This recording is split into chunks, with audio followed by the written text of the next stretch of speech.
বন্ধুরা, আশা করি আপনারা সবাই খুব ভালো আছেন, সুস্থ আছেন। প্রতিমা বেঙ্গলি স্টোরি চ্যানেলে আপনাদের সকলকে স্বাগত জানাই। আজকে গল্প পাঠ করতে চলেছি সুনীল গঙ্গোপাধ্যায়ের লেখা কাকাবাবু ও সন্তু সমগ্র থেকে নেওয়া গল্প জঙ্গলের মধ্যে এক হোটেলের দ্বিতীয় পর্ব। আগামী দিন আমরা জঙ্গলের মধ্যে এক হোটেল গল্পের প্রথম পর্ব আপলোড করেছি। আজকে আমরা তার দ্বিতীয় পর্ব পাঠ করতে চলেছি। আমার সঙ্গে বন্ধুরা গল্পটি শুনতে থাকুন। মাসাই মারার রাত্রি যে এত লম্বা হবে সে সম্পর্কে কাকাবাবুর কোনো ধারণাই ছিল না। সূর্যের আলো ফুরিয়ে যাবার 1 ঘন্টার মধ্যেই তাদের তাঁবুতে পাঠিয়ে দেওয়া হয়েছে। তারপর থেকে আর বেরোনো নিষেধ। তখন বাজে মাত্র 8টা। রাত্রে ডিনার দেওয়া হয়েছিল বড় তাঁবুর মধ্যে। তারপর প্রত্যেক তাঁবুর অধিবাসীদের এক একজনের মাসাই গার্ড সঙ্গে দিয়ে ফেরত পাঠানো হয়েছিল। ফেরার সময় সন্তুদের একটা সাংঘাতিক রোমাঞ্চকর অভিজ্ঞতা হয়ে গেল। সন্ধে হতে না হতেই চতুর্দিকে একেবারে মিশমিশে অন্ধকার। এই হোটেলে এত সব আধুনিক ব্যবস্থা থাকলেও ইচ্ছে করেই বোধহয় ইলেকট্রিক আলোর ব্যবস্থা রাখা হয়নি। প্রত্যেক তাঁবুর মধ্যেই রয়েছে বেটে বেটে হ্যাচাক বাতি, আর তাঁবুর বাইরে অন্ধকারের রাজত্ব। আর এই অন্ধকারের মধ্যে বন্য প্রাণীরা গিজগিজ করছে, একথা ভাবলেই গা ছমছম করে ওঠে। যে মাসাই গার্ডটি সন্তুদের পৌঁছে দিতে এসেছিল তার হাতে ছিল একটা বর্শা আর একটা শক্তিশালী টর্চ। তার নাম এম্বো। কাকাবাবু তার সঙ্গে গল্প জমাবার চেষ্টা করেছিলেন, কিন্তু কোনো লাভ হয়নি। সে মাত্র 15 থেকে 16টার বেশি ইংরাজি শব্দ জানে না। তাছাড়া তার স্বভাবটাও খুব গম্ভীর ধরনের। সে আগে আগে টর্চের আলো ফেলে ফেলে এগিয়ে যাচ্ছে। হঠাৎ এক সময় সে চাপা গলায় বলে উঠল, স্টপ! টর্চের আলোয় দেখা গেল একটা ফাঁকা তাঁবুর পাশে 2-1টি কালো রঙের কি যেন জন্তু ঘুরে বেড়াচ্ছে। তাদের মুখ ভালো দেখা যাচ্ছে না। মাসাই গার্ডটি আবার বলল, বাফেলো, ভেরি ব্যাড। বাফেলো শুনেই সন্তুর বুকটা কেঁপে উঠল। এত কাছে মোষ! সকালেই ম্যানেজার বলে দিয়েছিলেন এই মোষগুলো হঠাৎ রেগে গিয়ে পেট ফুটো করে দেয়। মাসাই গার্ডটি টর্চের আলো নাচাতে লাগলো জন্তুগুলোর ওপরে। অরণ্যের কোনো প্রাণী আলো পছন্দ করে না। আলো দেখলে তারা চলে যাবে, কিন্তু মোষ কি এত বড় হয়? এ যে ছোটোখাটো পাহাড়ের মতো দেখাচ্ছে, হাতি নাকি? একটা জন্তু মুখ ফেরাতেই মাসাই গার্ডটি আবার বলল, হিপো। তারপর সে নিজের ভাষায় কি যেন বিড়বিড় করতে লাগলো। জলহস্তী খাবারের টেবিলে গুনার ওলেন নানা রকম জন্তু জানোয়ারের স্বভাব সম্পর্কে গল্প শোনাচ্ছিলেন। জলহস্তী সম্পর্কে বলেছিলেন ওরা সারাদিন জলে ডুবে থাকে, শুধু নাকটা উঁচু করে। সহজে দেখাই যায় না, কিন্তু সন্ধে হলে ওরা জল থেকে উঠে আসে, যেখানে সেখানে ঘাসের সন্ধানে ঘুরে বেড়ায়। জলহস্তী এমনিতে নিরীহ আর বোকা প্রাণী, কিন্তু সামনাসামনি মানুষ পড়ে গেলে ওরা ছেলে মানুষই করে কামড়ে দেয়। ওদের হাঁটা এত প্রকাণ্ড যে তার মধ্যে একসঙ্গে 2টো মানুষ ঢুকে যেতে পারে। ওরা মানুষের মাংস খায় না, মানুষকে কামড়ে তার শরীরটা 2 টুকরো করে ফেলে দেয়। কাকাবাবু সন্তুর হাত চেপে ধরে বললেন, ভয় নেই। টর্চের আলোয় জলহস্তীর চোখে মনে হয় আগুনের ভাটা। মাসাই গার্ডটি ধমকের সুরে বলল, you torch, you torch. Santu আর কাকাবাবুর পকেটেও টর্চ রয়েছে। গার্ডটি ওদের টর্চ জ্বালাতে বলছে। একসঙ্গে 3টে টর্চের আলো পড়তেই জলহস্তী দুটো দৌড়ে গিয়ে নেমে পড়ল জলাভূমিতে। কয়েক টন ওজনের ওই জানোয়ারের কিন্তু ছোটার কোনো শব্দ নেই। শুধু জলে নামার সময় মনে হলো সেখানে কোনো পাহাড়ের চাই ভেঙে পড়ছে। এরপর সন্তু আর কাকাবাবু দ্রুত নিজেদের তাঁবুতে পৌঁছতেই মাসাই গার্ডটি বললেন, no come out at night, good night. শীতের মধ্যেও সন্তু সারা শরীরে ঘাম জমে গেছে। কাকাবাবু হাসার চেষ্টা করে বললেন, বোকা জানোয়ার দুটো যদি ভুল করে আমাদের দিকেই ছুটে আসতো তাহলে ওদের পায়ের চাপেই পিষে যেতাম। সন্তু জুতো টুতো না খুলেই ঝপাস করে শুয়ে পড়ল নিজের বিছানায়। কাকাবাবু বললেন, মাত্র 8টা বাজে, এর মধ্যে শুয়ে পড়ব? বাকি রাতটা কাটবে কি করে? গুনারোলেন বলেছেন, এটাই এখানকার নিয়ম। রাত্রেবেলা বাইরে বেরোনো কোনো ক্রমেই উচিত নয়। তাঁবুর মধ্যে থাকলে অবশ্য কোনো বিপদের সম্ভাবনা নেই। সেরকম কোনো ঘটনা এখানে ঘটেনি। সারা রাত বিভিন্ন জায়গায় আগুন জ্বালিয়ে রেখে মাসাই গার্ডরা পাহারা দেয়। সিংহ, নেকড়ে, চিতা, হায়েনার মতো হিংস্র প্রাণীরা আগুন দেখলে যেদিকে আসে না সেদিকে আসে না। তবে হরিণ, জেব্রা, শুয়োর, ওয়াইল্ড বিস্টের মতো যেসব প্রাণীরা দল বেঁধে দৌড়ায় তারা অনেক সময় এসে পড়ে। তাদের সামনে পড়ে গেলেও মুশকিল।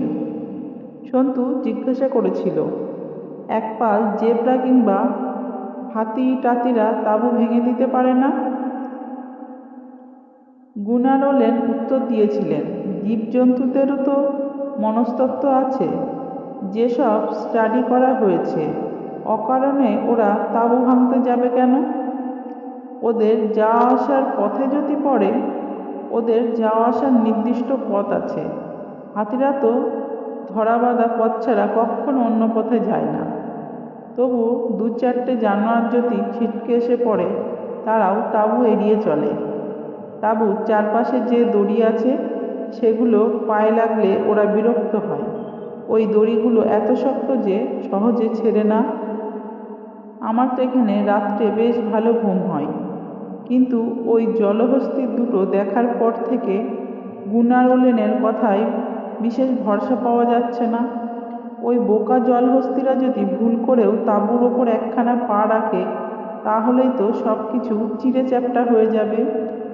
কাকাবাবুর অনেক রাত পর্যন্ত জেগে থাকা অভ্যেস। তিনি বললেন, এখন তো মহা মুশকিল, রাত্রে বাইরে বেরোনো যাবে না। এরকম জায়গায় আমি আগে কখনো থাকিনি। সন্তু কোনোদিনও 8টায় ঘুমোয় না। সে একটু পরে জুতো টুতো খুলে একখানা বই পড়ার চেষ্টা করল। বইটা আগে থেকে এখানে রাখা ছিল।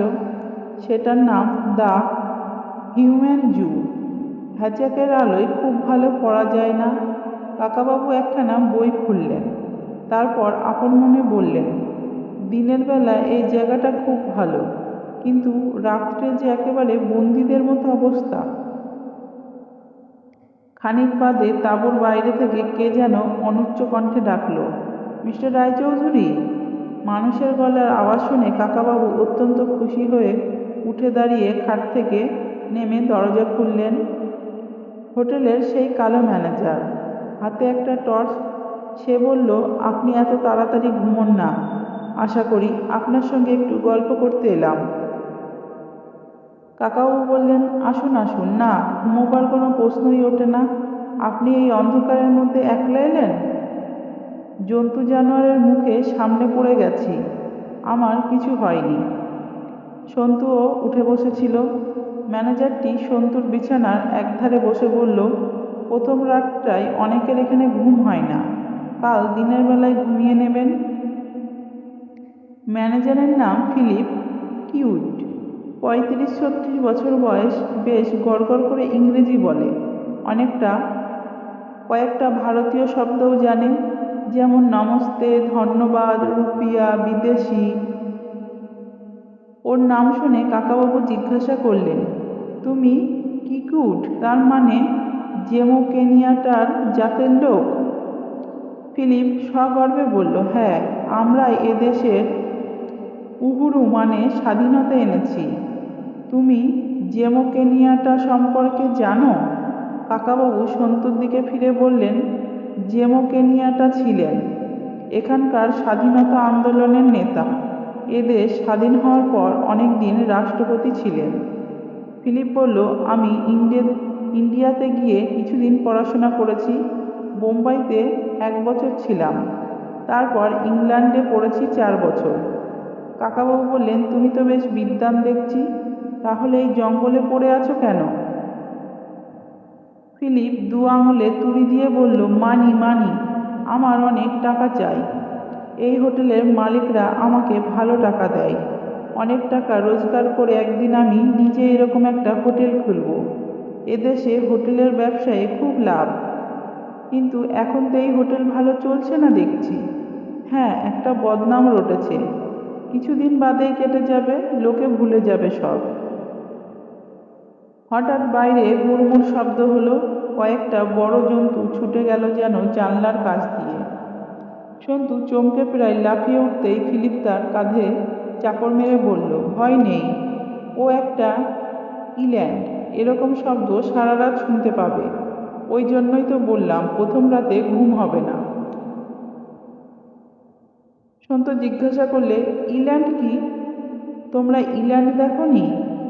ইল্যান্ডও এক জাতের হরিণ বলতে পারো, তবে এক একটা প্রায় ঘোড়ার চেয়েও বড় হয়। মারলে 700-800 কেজি মাংস পাওয়া যায়। কি করে বুঝলেন ওটা ইল্যান্ড যদি জলহস্তী হয়? আমি সব জন্তুর পায়ের আওয়াজ চিনি তো। কাকাবাবু জানালা দিয়ে বাইরেটা দেখার চেষ্টা করলেন। আকাশে চাঁদ নেই, বাইরেটা ঘুটঘুটে অন্ধকার, কিছুই দেখা যায় না।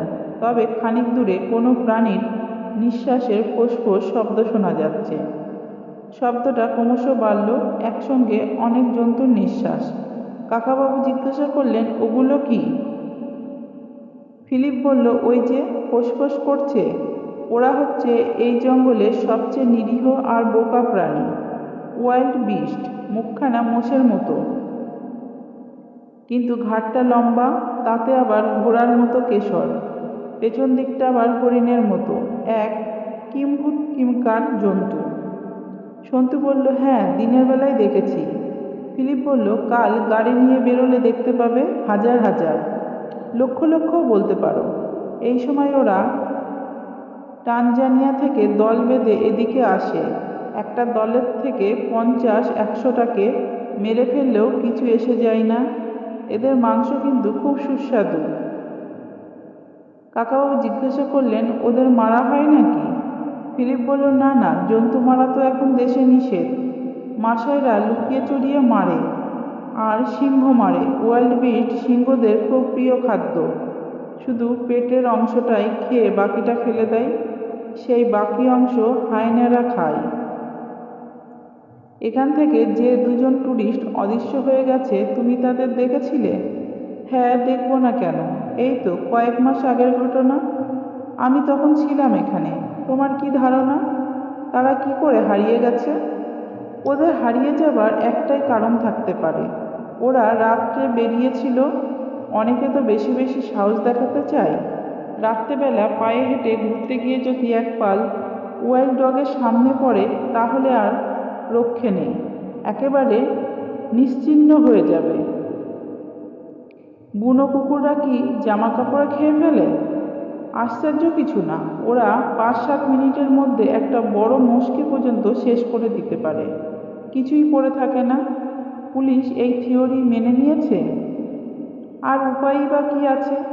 কিছুই যখন পাওয়া গেল না, আমরাও তো অনেক খোঁজাখুঁজি করেছি।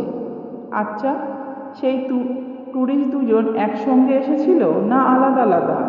ওদের সঙ্গে তুমি কথা বলেছিলে? ওরা মানুষ কেমন ছিল? ওরা আলাদা এসেছিল। এখানে 2-3 দিন থাকার পর বন্ধুত্ব হয়ে যায়। এমনিতে বেশ ভালো লোকই ছিল, হাসি খুশি ফুর্তিবাজ। বেশিরভাগ টুরিস্ট যেমন হয়, একজন ছিল গায়ক আর একজন অধ্যাপক। জানো তো, একটা গুজব আছে এখানকার মাঠে ঘাটে নাকি হঠাৎ হিরে খুঁজে পাওয়া যায়। সেই হীরের খোঁজে ওরা রাত্রেবেলা বেরিয়েছিল কিনা কে জানে। সত্যি এখানে হিরে পাওয়া যায়? না, ওটা একেবারেই গুজব। হীরের খনি আছে সাউথ আফ্রিকায়, এখান থেকে সেটা অনেক দূর।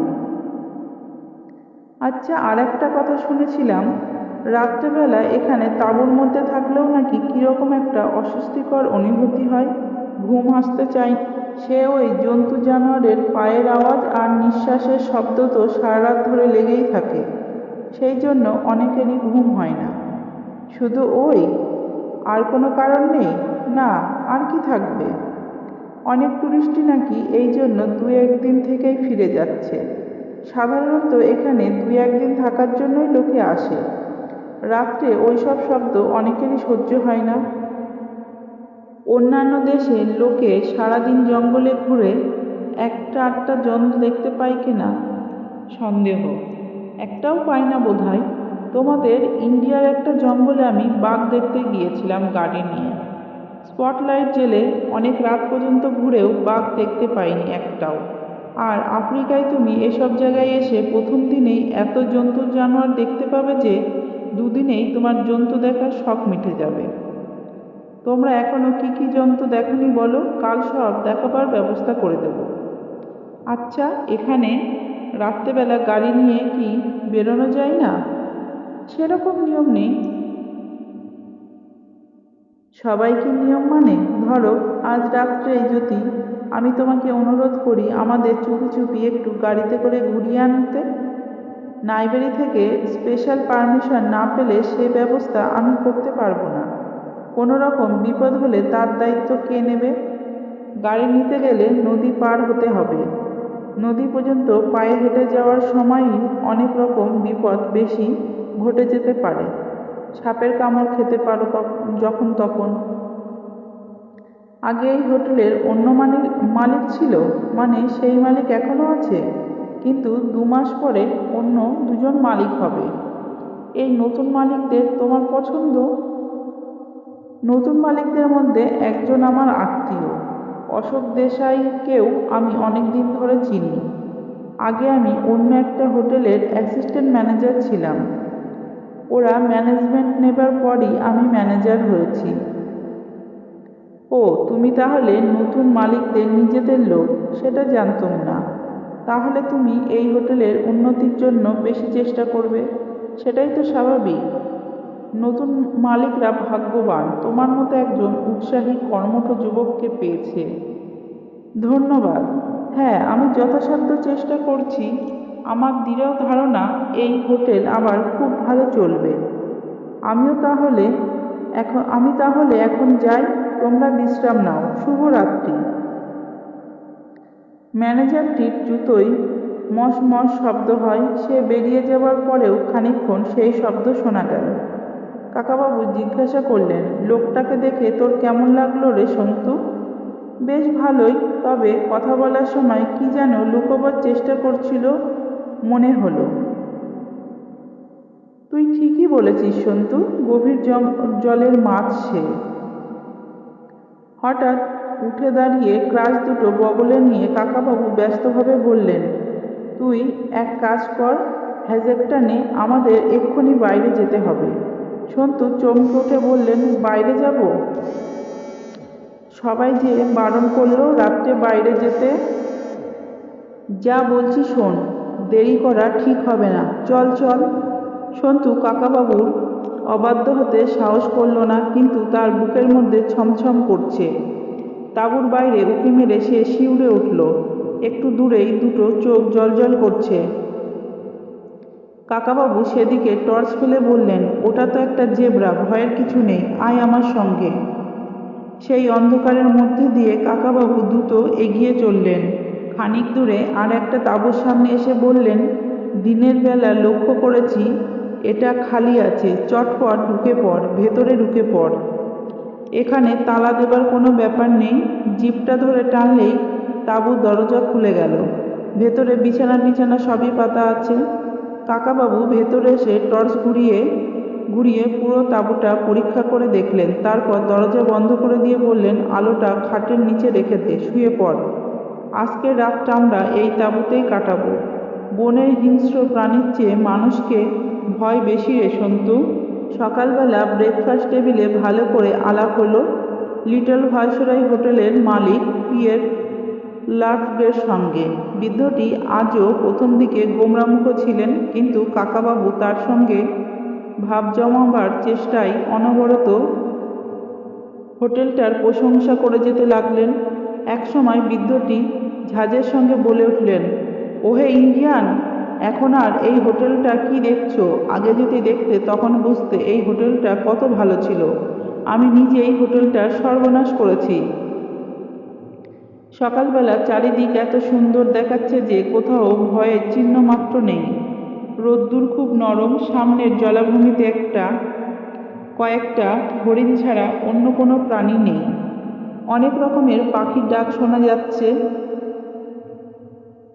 একটা পাখি গাছের কোনো ডাল থেকে খুব জোরে জোরে পিডিং পিডিং শব্দ ডাকছে, কিন্তু পাখিটা দেখা যাচ্ছে না। সন্তুরাম বসেছে খোলা জায়গায় টেবিল চেয়ারে। বাতাসে একটু শীত শীত ভাব। কাল রাতে জন্তু জানোয়ারদের হাঁটাচলা ও নিঃশ্বাসের শব্দ শুনে অনেক রাত পর্যন্ত জেগে থাকলেও একসময় ঘুমিয়ে পড়েছিল সন্তু। যখন তার ঘুম ভাঙল তখন বেশ রোদ উঠে গেছে। চোখ মেলে সে পাশের খাটের দিকে তাকিয়ে দেখেছিল কাকাবাবু সেখানে নেই। তার বুকটা ধক করে উঠেছিল। তক্ষুনি ছুটে বাইরে এসে সে দেখতে পেয়েছিল খানিক দূরে তাদের আগেকার তাঁবুর সামনে বাইরে একটা চেয়ার নিয়ে এসে কাকাবাবু শান্তভাবে বসে আছেন। সন্তু কাছে যেতেই কাকাবাবু বলেছিলেন, আমার সন্দেহটা খুব একটা মিথ্যে হয়নি রে সন্তু।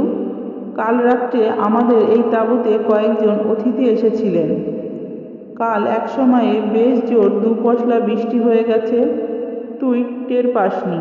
সেই বৃষ্টির জন্যই অতিথিরা তাঁবুর মধ্যে তাদের পায়ের ছাপ রেখে গেছে। যা দেখে আয়। সন্তু সেই তাঁবুর মধ্যে ঢুকে দেখল দুটি বিছানায় লণ্ডভণ্ড। কারা যেন বালিশ তোষক উল্টে পাল্টে কি খোঁজাখুঁজি করেছে। মেঝেতে, দড়ির, কার্পেটে দু তিন রকম জুতোর ছাপ। কাকাবাবুর সুটকেসটা হাট করে খোলা। সন্তু আবার বেরিয়ে আসতেই কাকাবাবু বললেন, দেখলি তো, তাহলে কাল তাঁবু বদলে ঠিকই করেছিলাম বল। যাক, এ সম্পর্কে কাউকে কিছু বলার দরকার নেই। ব্রেকফাস্ট খেতে খেতে প্রথমেই ম্যানেজার ফিলিপের সঙ্গে দেখা। সে বলেছিল, গুড মর্নিং স্যার। কাল ঘুমটুম কি হয়েছিল একটুকু? নিশ্চয়ই সারা রাত জেগেছিলেন। কাকাবাবু বলেছিলেন, আরও একটা অসুবিধা হয়েছিল। কি করে যেন তাঁবুর মধ্যে কয়েকটা মাছি ঢুকে পড়েছিল। ফিলিপ অবাকভাবে বলেছিল, মাছি? রাত্রেবেলা মাছি? কাকাবাবু বলেছিলেন, হ্যাঁ মাছি। আমি ভাবলাম নিশ্চয়ই শেটসি মাছি। নাম শুনেছি তো আগেই, কিন্তু এই রকম দেখতে ঠিক জানি না। ওগুলো শেটসি মাছি হলে ওদের কামড়ে ঘুমরোগ ধরত। তাই ভয় পেয়ে আমরা অন্য একটা তাঁবুতে চলে গেলাম। 37 নম্বরে। আমাদের মালপত্রগুলো ওখানে সারা ব্যবস্থা করে দিও। ফিলিপ বলেছিল, নিশ্চয় নিশ্চয়ই। তোমরা তাঁবু বদলে খুব ভালো করেছ। যদি সেক্সি মাছি এসে থাকে খুবই বিপদের কথা, কিন্তু এখানে তো ওই মাছি নেই। আচ্ছা, আমি ভালো করে চেক করে দেখছি। তারপর কাকাবাবু এসে বলেছিলেন, পিয়ের লার্ভের টেবিলে। পিয়ের লার্ভ। ওই কথা বলার পর কাকাবাবু জিজ্ঞাসা করলেন, মিস্টার লার্ভ, আপনার হোটেল যখন ভালোই চলছিল তখন আপনি এটা অন্যের হাতে দিলেন কেন? বৃদ্ধ লার্ভ বললেন, বলতে পারো সেটা আমার হঠকারিতা। অনেক বছর ধরে বেশ ভালোভাবে হোটেল চালিয়েছি। তারপর ভাবলুম বুড়ো হয়েছি, এখন আমার ছেলের হাতে হোটেলের ভার দিয়ে আমি ছুটি নেব। ছেলে বড় হয়েছে, লেখাপড়া শিখেছে, কিন্তু আমার প্রস্তাব শুনে সে বলল, ওই জঙ্গলে গিয়ে আমি হোটেল চালাবো? কখনো না। ছেলে একটা চাকরি নিয়ে চলে গেল আমেরিকা। তাতে আমার রাগ ধরে গেল। আমিও ঠিক করলুম হোটেল বিক্রি করে দেব। কাকাবাবু বললেন, আপনার ছেলে যদি না আসতে চায় তাহলে আর কতদিন আপনি এই হোটেল চালাবেন? বেচে দেওয়াটাই তো ঠিক কাজ হবে। লার্ভ বললেন, আমি বেচে দেওয়ার কথা ঘোষণা করতে না করতেই ওই নিনজানে আর দেশাই নামে দুটো লোক আমার সঙ্গে দেখা করল। তারা হোটেলটি কিনবে বলল, কিন্তু তার আগে তারা 6 মাস নিজেরা চালিয়ে দেখবে হোটেলটা কেমন চলে। তারপর দর ঠিক হবে। আমাকেও সেই প্রস্তাবে রাজি হতে হলো। কেন রাজি হলেন? আমার আর উপায় ছিল না। ওই নিনজানে লোকটার এখানকার সরকারের কর্তাব্যক্তির সঙ্গে জানাশোনা আছে, আর ওই অশোক দেশাইয়ের ক্ষমতা অনেক। এদের কথা না শুনলে এরা এমন কিছু একটা করবে যাতে আমি আর এই হোটেল বিক্রি করার কোনো খদ্দেরই পাবো না। এমনকি যে কোনো ছুতোয় আমাকে মেরে ফেলতেও পারে। মেরে ফেলবে? এটা আর এমন আশ্চর্য কি কথা? এখন দেখছি এরা ইচ্ছে করলেই হোটেলটা খারাপভাবে চালাচ্ছে যাতে টুরিস্ট বেশি না আসে। কাল মাঝরাতে উঠে দেখি কি কোথাও আগুন জ্বলছে না। আমার আমলে এটা ভাবাই যেত না। এই রকম করলে টুরিস্ট আসবে কেন? 6 মাস বাদে ওই নিনজানে আর দেশাই আমাকে বলবে তোমার হোটেল ভালো চলে না, অতএব দাম কমাও। হয়তো অর্ধেক দামও দেবে না। মিস্টার লাফার্স, তুমিও ব্যবসায়ী, ওরাও ব্যবসায়ী। ব্যবসার ক্ষেত্রে এরকম দরাদরি তো চলেই। এটা দরাদরি নয়, সেফ জুয়োচুরি। আমি ওদের ফাঁদে পড়ে গেছি। কিন্তু 2জন টুরিস্ট এখান থেকে অদৃশ্য হয়ে গেছে সে কথাটা তো ঠিক। তাতে এই জায়গাটা সম্পর্কে বদনাম তো রটাবেই। শোনো ওহে ভারতীয়, এবার আমি জার্মানিতে গিয়েছিলাম ওই ব্যাপারে খোঁজ খবর নিতে। যে 2জন টুরিস্ট অদৃশ্য হয়ে গেছে তারা যাতে জার্মান, তাদের পরিচয় আমি জানতে গিয়েছিলাম। কি জানলুম ভাবতে পারবে না। ওই লোক দুটো ছিল ভাড়াটে গুন্ডা, যাদের বলে মার্সিনারি। টাকার বিনিময়ে যে কোনো দেশে গিয়ে ওরা যুদ্ধ করে মানুষ খুন করে। ম্যানেজার যে বলল ওদের একজন ছিল গায়ক আর একজন অধ্যাপক। তাহলে এখানে খাতায় নাম লেখার সময় ওরা মিথ্যে পরিচয় দিয়েছিল। আমি ওদের সম্পর্কে ঠিক খবর নিয়েছি। ওদের সঙ্গে সবসময় মারাত্মক অস্ত্রশস্ত্র থাকতো। সুতরাং ওরা হঠাৎ জন্তু জানোয়ারের মুখে প্রাণ দেবে তা কি বিশ্বাস করা যায়? তাহলে ওরা গেল কোথায়? নিজেরা ইচ্ছে করে কোথাও লুকিয়ে আছে?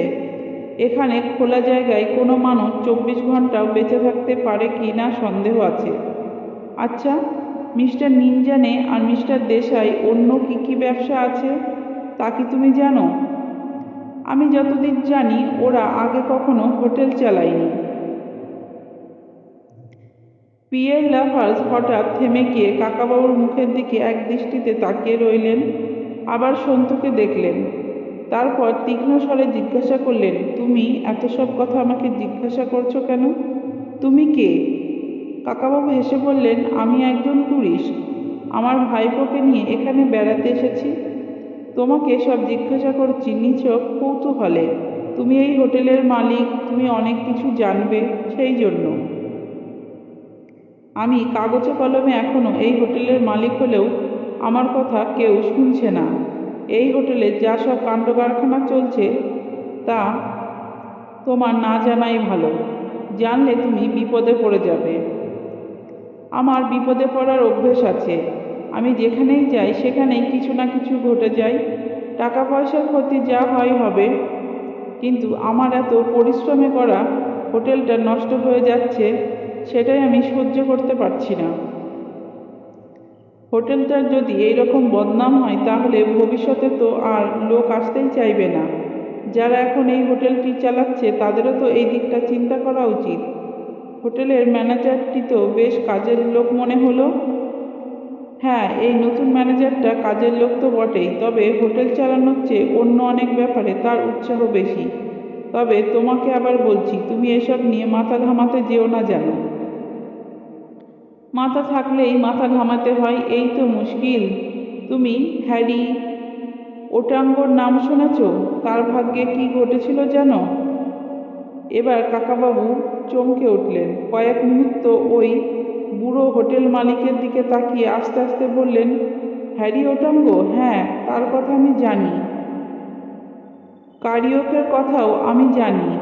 আমি ওই রকম কিছু সন্দেহ করেছিলাম। তুমি মনে করিয়ে দিলে সেই জন্য ধন্যবাদ, অনেক ধন্যবাদ। বৃদ্ধটি বললেন, আমি তোমাকে সাবধান করছি, এখানকার কোনো ব্যাপারে মাথা গলিও না। তুমি বিদেশি, তুমি কিছুই করতে পারবে না। বেড়াতে এসেছো, বেরিয়ে বাড়ি ফিরে যাও। বৃদ্ধ টেবিল ছেড়ে উঠে চলে গেলেন। কাকাবাবু এক মনে কফিতে চুমুক দিতে লাগলেন। পাশের টেবিলে আমেরিকান ছেলে মেয়ে দুটি বসেছে। কাল ওরা খুব হাসি খুশি ছিল, আজ সকালে বেশ গম্ভীর। কেউ কোনো কথা বলছে না। ওদের মধ্যে ঝগড়া হয়েছে নাকি? সন্তু মেয়েটির দিকে তাকিয়ে বলল, গুড মর্নিং। কাল রাত্রে ঘুম হয়েছিল? মেয়েটি বলল, মর্নিং। হ্যাঁ, না, ঠিক ঘুম হয়নি, অনেকক্ষণ জেগেছিলাম, তারপর ঘুমিয়ে পড়লাম। তোমরা কাল রাত্রে তাঁবুর মধ্যে একটা মিষ্টি মিষ্টি গন্ধ পেয়েছিলে? সন্তু বলল, মিষ্টি গন্ধ? কই না তো। আমেরিকান ছেলেটি বলল, গন্ধটা আমিও পেয়েছি। এরকম কোনো জন্তু আছে কিনা জিজ্ঞাসা করতে হবে, যার গা থেকে মিষ্টি মিষ্টি গন্ধ বেরোয়। ওই গন্ধটা নাকে আসার পর আমার গা গুলোচ্ছিল, সকালেও বমি বমি পাচ্ছে। মেয়েটি বলল, আমার তো কিছু খেতে ইচ্ছা করছে না, চলো আজই চলে যাই। ছেলেটি বলল, দেখো, একটু বাদে হয়তো ঠিক হয়ে যাবে, আজকের দিনটা অন্তত থাকি।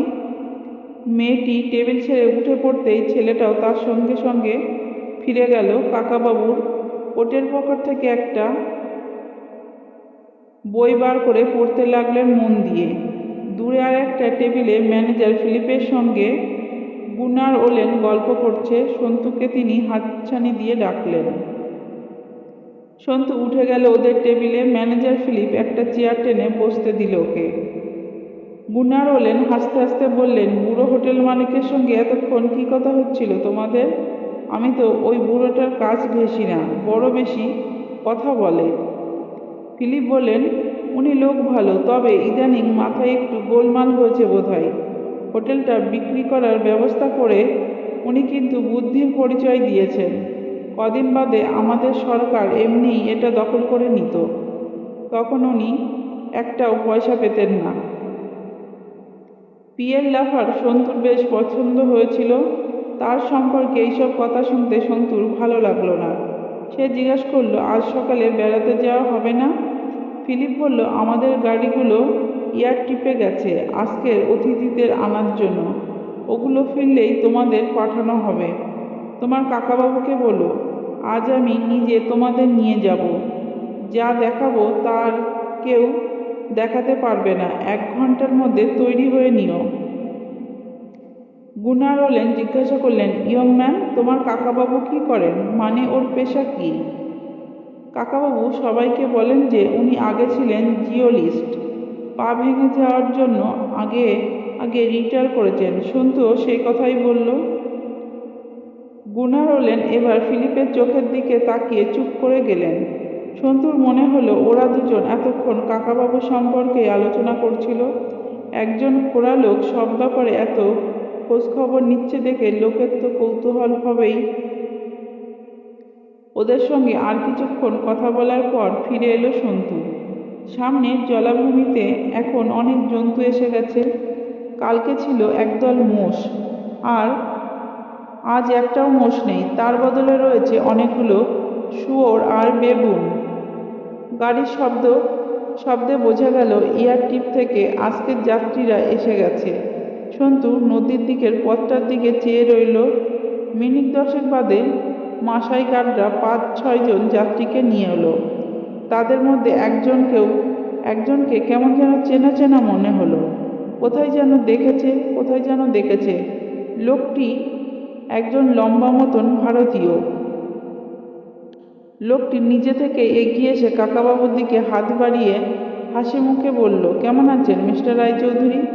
বলেছিলাম না আবার দেখা হয়ে যেতে পারে। তখনই সন্তুর মনে পড়ে গেল, এই লোকটি প্লেন থেকে নামার সময় কাকাবাবুর ব্যাগটা হাতে নিয়েছিল। এর নাম পিয়ার লোহিয়া। কাকাবাবু হাত তুলে নমস্কার জানিয়ে বললেন, হ্যাঁ, আবার দেখা হয়ে গেল। আপনার চিঠির জন্য ধন্যবাদ। লোকটি চমকে উঠে বলল, চিঠি? তার মানে কিসের চিঠি? কাকাবাবু বললেন, আপনি হোটেলে আমার নামে যে 1 লাইন চিঠি পাঠিয়েছিলেন সেই জন্য ধন্যবাদ জানাচ্ছি। লোকটি বলল, আমি আপনাকে চিঠি পাঠিয়েছি? কই না তো, সে চিঠিতে আমার নাম ছিল। কাকাবাবু হেসে বললেন, না, তাহলে বোধহয় অন্য কেউ পাঠিয়েছে। যাই হোক, আবার আপনার সঙ্গে দেখা হয়ে গেল, খুশি হলাম মিস্টার লোহিয়া।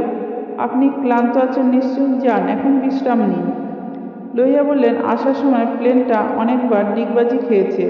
ওয়েদার খারাপ ছিল নাইরোবি থেকে, তারপর এখানে এসে আর নামতে পারে না। এক পাল বুনো মোষ ঘুরে বেড়াচ্ছিল এয়ার ট্রিপে। কাকাবাবু বললেন, কাল ছিল হাতি, আজ মোষ।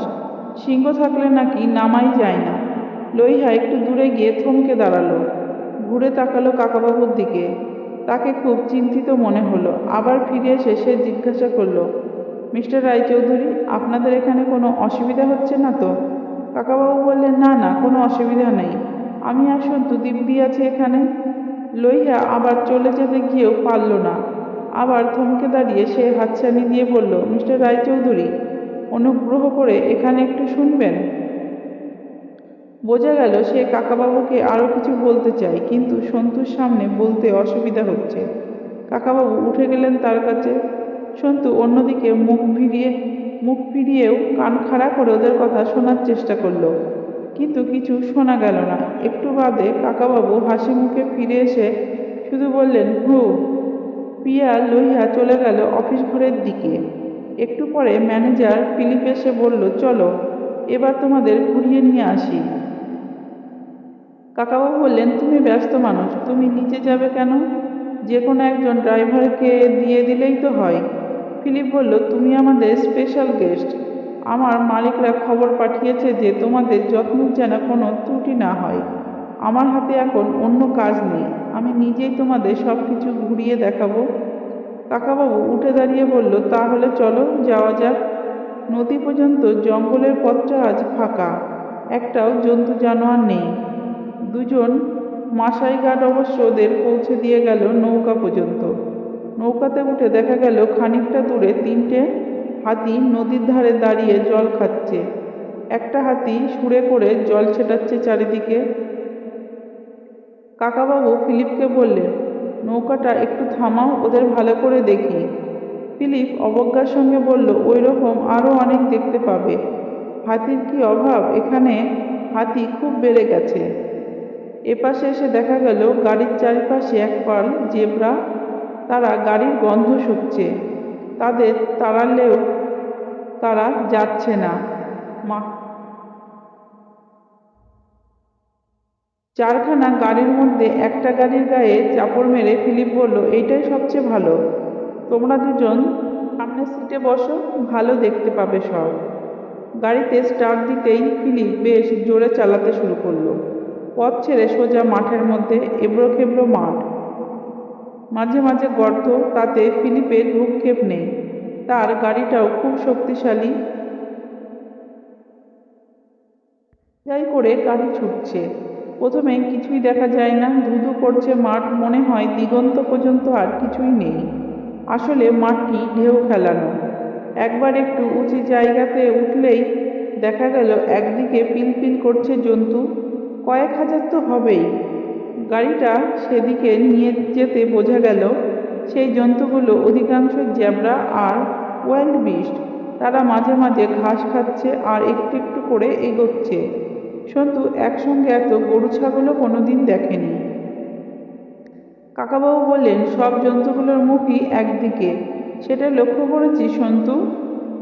ফিলিপ বলল, তুমি ঠিক ধরেছ রায়চৌধুরী, এইসব জন্তুরা আসছে তানজানিয়ার সারেঙ্গেটি জঙ্গল থেকে। জন্তু জানোয়াররা তো অনেক দেশের সীমা মানে না, পাসপোর্টেরও পরোয়া করে না। প্রত্যেক বছর এই সময় এই জন্তুগুলো তানজানিয়া থেকে কেনিয়ার দিকে ঢোকে, লেক ভিক্টোরিয়ার দিক থেকে, প্রায় 1000 মাইল। সন্তু চোখ বড় বড় করে জিজ্ঞাসা করলো, 1000 মাইল সত্যি? ফিলিপ বলল, হ্যাঁ সত্যি। যাবার পথে কতগুলো যে মরে যায় তার ঠিক নেই, তবুও ওরা যাবেই। কেন যায়? যায় ঘাসের খোঁজে। এখন সেখানে বৃষ্টি হয়, সেখানে ঘাস ভালো হয়, ওরা সেটা জানে। কত কাল ধরে যে ওরা এই একই পথ ধরে যাচ্ছে তা কে জানে। ওরা গাড়ি দেখে ভয় পায় না? গাড়িকেও ওরা একটা জন্তু মনে করে নিশ্চয়ই। অনেকে গাড়ি দেখে ওরা বুঝে গেছে যে এই শব্দ করা জন্তুগুলো ওদের কোনো ক্ষতি করবে না। যেমন ওরা হাতি দেখলে ভয় পায় না, কিন্তু সিংহ বা লেপার্ড দেখলে দৌড়বে। ফিলিপ আবার গাড়িতে স্টার্ট দিতেই সন্তু বলল, এখানে দাঁড়িয়ে আর একটু দেখব। ফিলিপ বলল, এরকম আরো কত দেখতে পাবে, এদের সংখ্যা লক্ষ লক্ষ। চলো আগে গন্ডার খুঁজে দেখা যাক। সিংহ, হাতি ওসব অনেক দেখতে পাবে, কিন্তু গন্ডার সহজে দেখা যায় না। গন্ডার খুব কমে এসেছে। মাঝে মাঝে ছোট ছোট পাহাড় রয়েছে, সেই পাহাড়ের গায়ে গায়ে জঙ্গল। কোনো জঙ্গলই তেমন ঘন নয়। এইরকম একটা জঙ্গলে দেখা গেল গোটা পাঁচেক জিরাফ ঘুরছে। জিরাফরা বোধহয় গাড়ির মতো জন্তুকে পছন্দ করে না। জিরাফ ঘুরছে, জিরাফরা বোধহয় গাড়ির মতো জন্তুকে পছন্দ করে না। গাড়ি দেখে তারা দৌড়াতে শুরু করলো। লম্বা লম্বা পা ফেলে কয়েক মিনিটের মধ্যেই অদৃশ্য হয়ে গেল একেবারে। ফিলিপ বলল, ওরা কিন্তু আমাদের দেখে ভয় পায়নি। জিরাফরা নিরিবিলি থাকতে ভালোবাসে, অন্য কোনো জন্তুর সঙ্গে মেশে না। তুমি দেখবে হরিণ, মোষ, জেব্রা পাশাপাশি ঘুরছে, কিন্তু জিরাফরা এরকম কোনো দলে থাকে না। একটু দূরে দেখা গেল এক পাল হরিণ, ছোট বড় নানা রকম। কোনোটার মাথার শিং পেঁচানো পেঁচানো, কোনোটা ছাগলের মতো। কাকাবাবু বললেন, আমাদের সবগুলোকেই হরিণ বলি, কিন্তু এদের আলাদা আলাদা নাম আছে। ওই ছোটগুলো। কাকাবাবুকে বাধা দিয়ে ফিলিপ বলল, হ্যাঁ, ওই ছোটগুলো বুকবাক, গায়ে সাদা সাদা দাগ। ওই দিকে দেখো, গেজেল। ওরা ভেড়ার থেকে বড় হয় না। ওর চেয়ে বড়গুলো ইম্পালা, কি সুন্দর শিং দেখেছো? ওরা লাফাতেও পারে দারুণ জোরে। আর সেগুলোর দেখছি নীলা নীলা রং, ওদের বলে টুপি। একটা সিগারেট ধরিয়ে ফিলিপ বলল, চারিদিকে লক্ষ্য রাখো, এখানে নিশ্চয়ই কোথাও সিংহ দেখা যাবে। সিংহ ওই ইম্পালা হরিণ খেতে খুব ভালোবাসে, অবশ্য ওদের মারা খুব শক্ত। ফিলিপ আস্তে আস্তে গাড়ি চালাতে লাগলো। একটু দূরেই দেখা গেল একটা বড় গাছের ছাওয়ায় শুয়ে আছে দুটো লেপার্ড, ঠিক যেন দুটো হলদে কালো রঙের বড় আকারের বেড়াল। ওদের দেখে সন্তু বলে উঠল, কি সুন্দর, কি সুন্দর। ফিলিপ বলল, হ্যাঁ সুন্দর বটে, কিন্তু এরকম হিংস্র প্রাণী খুব কমই আছে। এই লেপার্ডের চামড়া খুব দাম। গাড়িটা এক জায়গায় থামিয়ে ফিলিপ বলল, দাঁড়াও, এবারে একটা মজা দেখা যাবে। হরিণের পালটা আসুক। হরিণের পালটা ছিল একটা টিলার ওপরে। একটু পরেই তারা এদিকে চলে এলো। সঙ্গে সঙ্গে লেপার্ড দুটো তাড়া করে গেল তাদের কাছে। ফিলিপও তার গাড়িটা ছোটালো ওদের পেছন পেছন। লেপার্ডের তাড়া খেয়ে হরিণগুলো ছুটলো পাই পাই করে। কোনোটা তিরিং তিরিং করে লাফাতে লাগলো। সন্তুর প্রায় দম বন্ধ হয়ে এলো। এই বুঝি কোনো হরিণ ধরা পড়ে যায়। সে চোখ বুজতে যাচ্ছিল, এমন সময় ফিলিপ হো হো করে হেসে উঠল। কাকাবাবু হাসলেন। সন্তু দেখল যে লেপার্ড দুটো দৌড় থামিয়ে এক জায়গায় ধপাস করে শুয়ে পড়ে জিভ বের করে হাঁপাচ্ছে।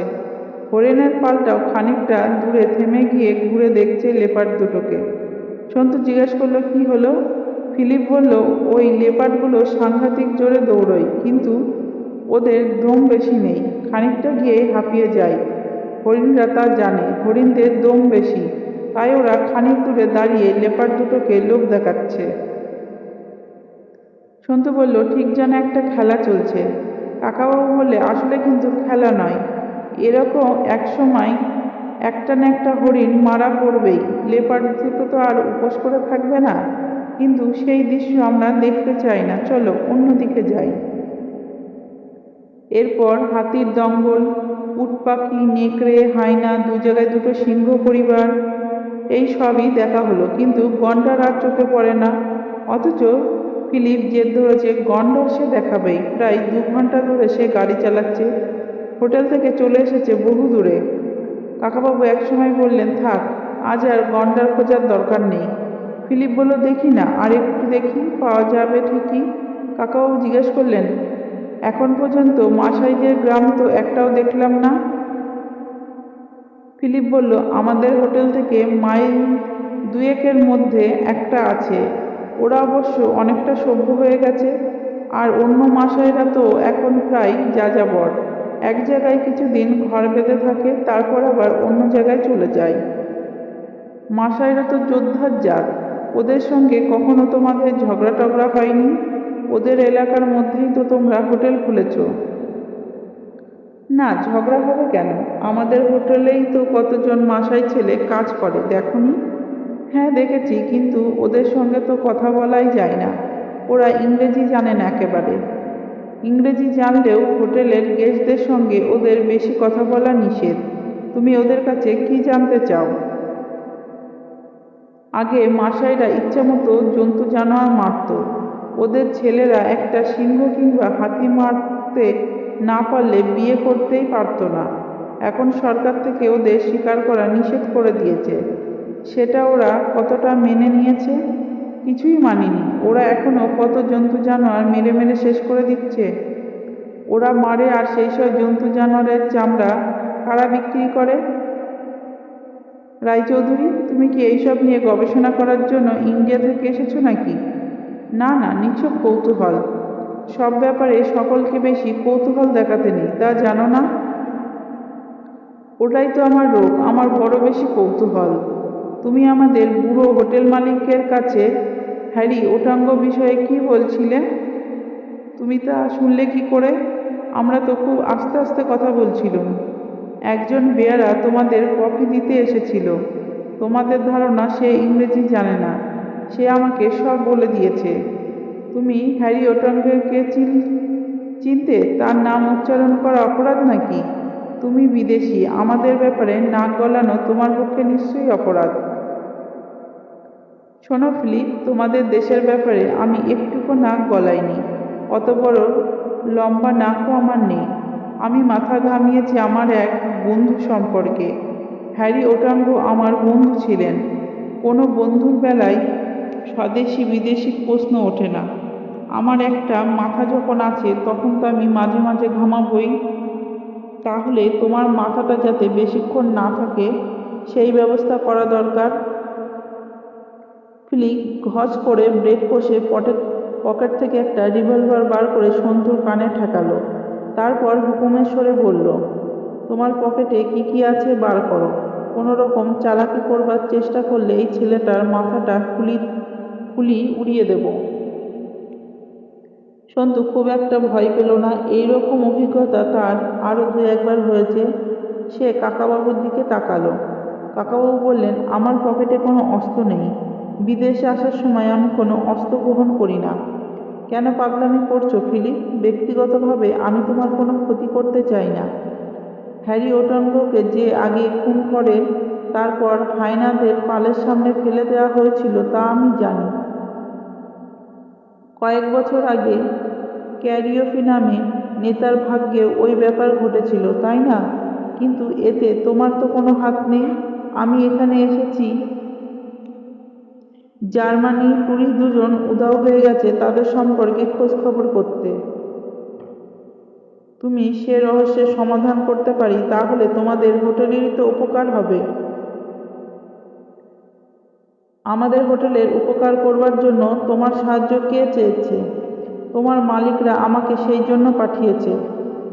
আমার মালিকরাই খবর পাঠিয়েছে তোমরা যাতে মাসাইমারা থেকে আর ফিরে না যাও সেই ব্যবস্থা করতে।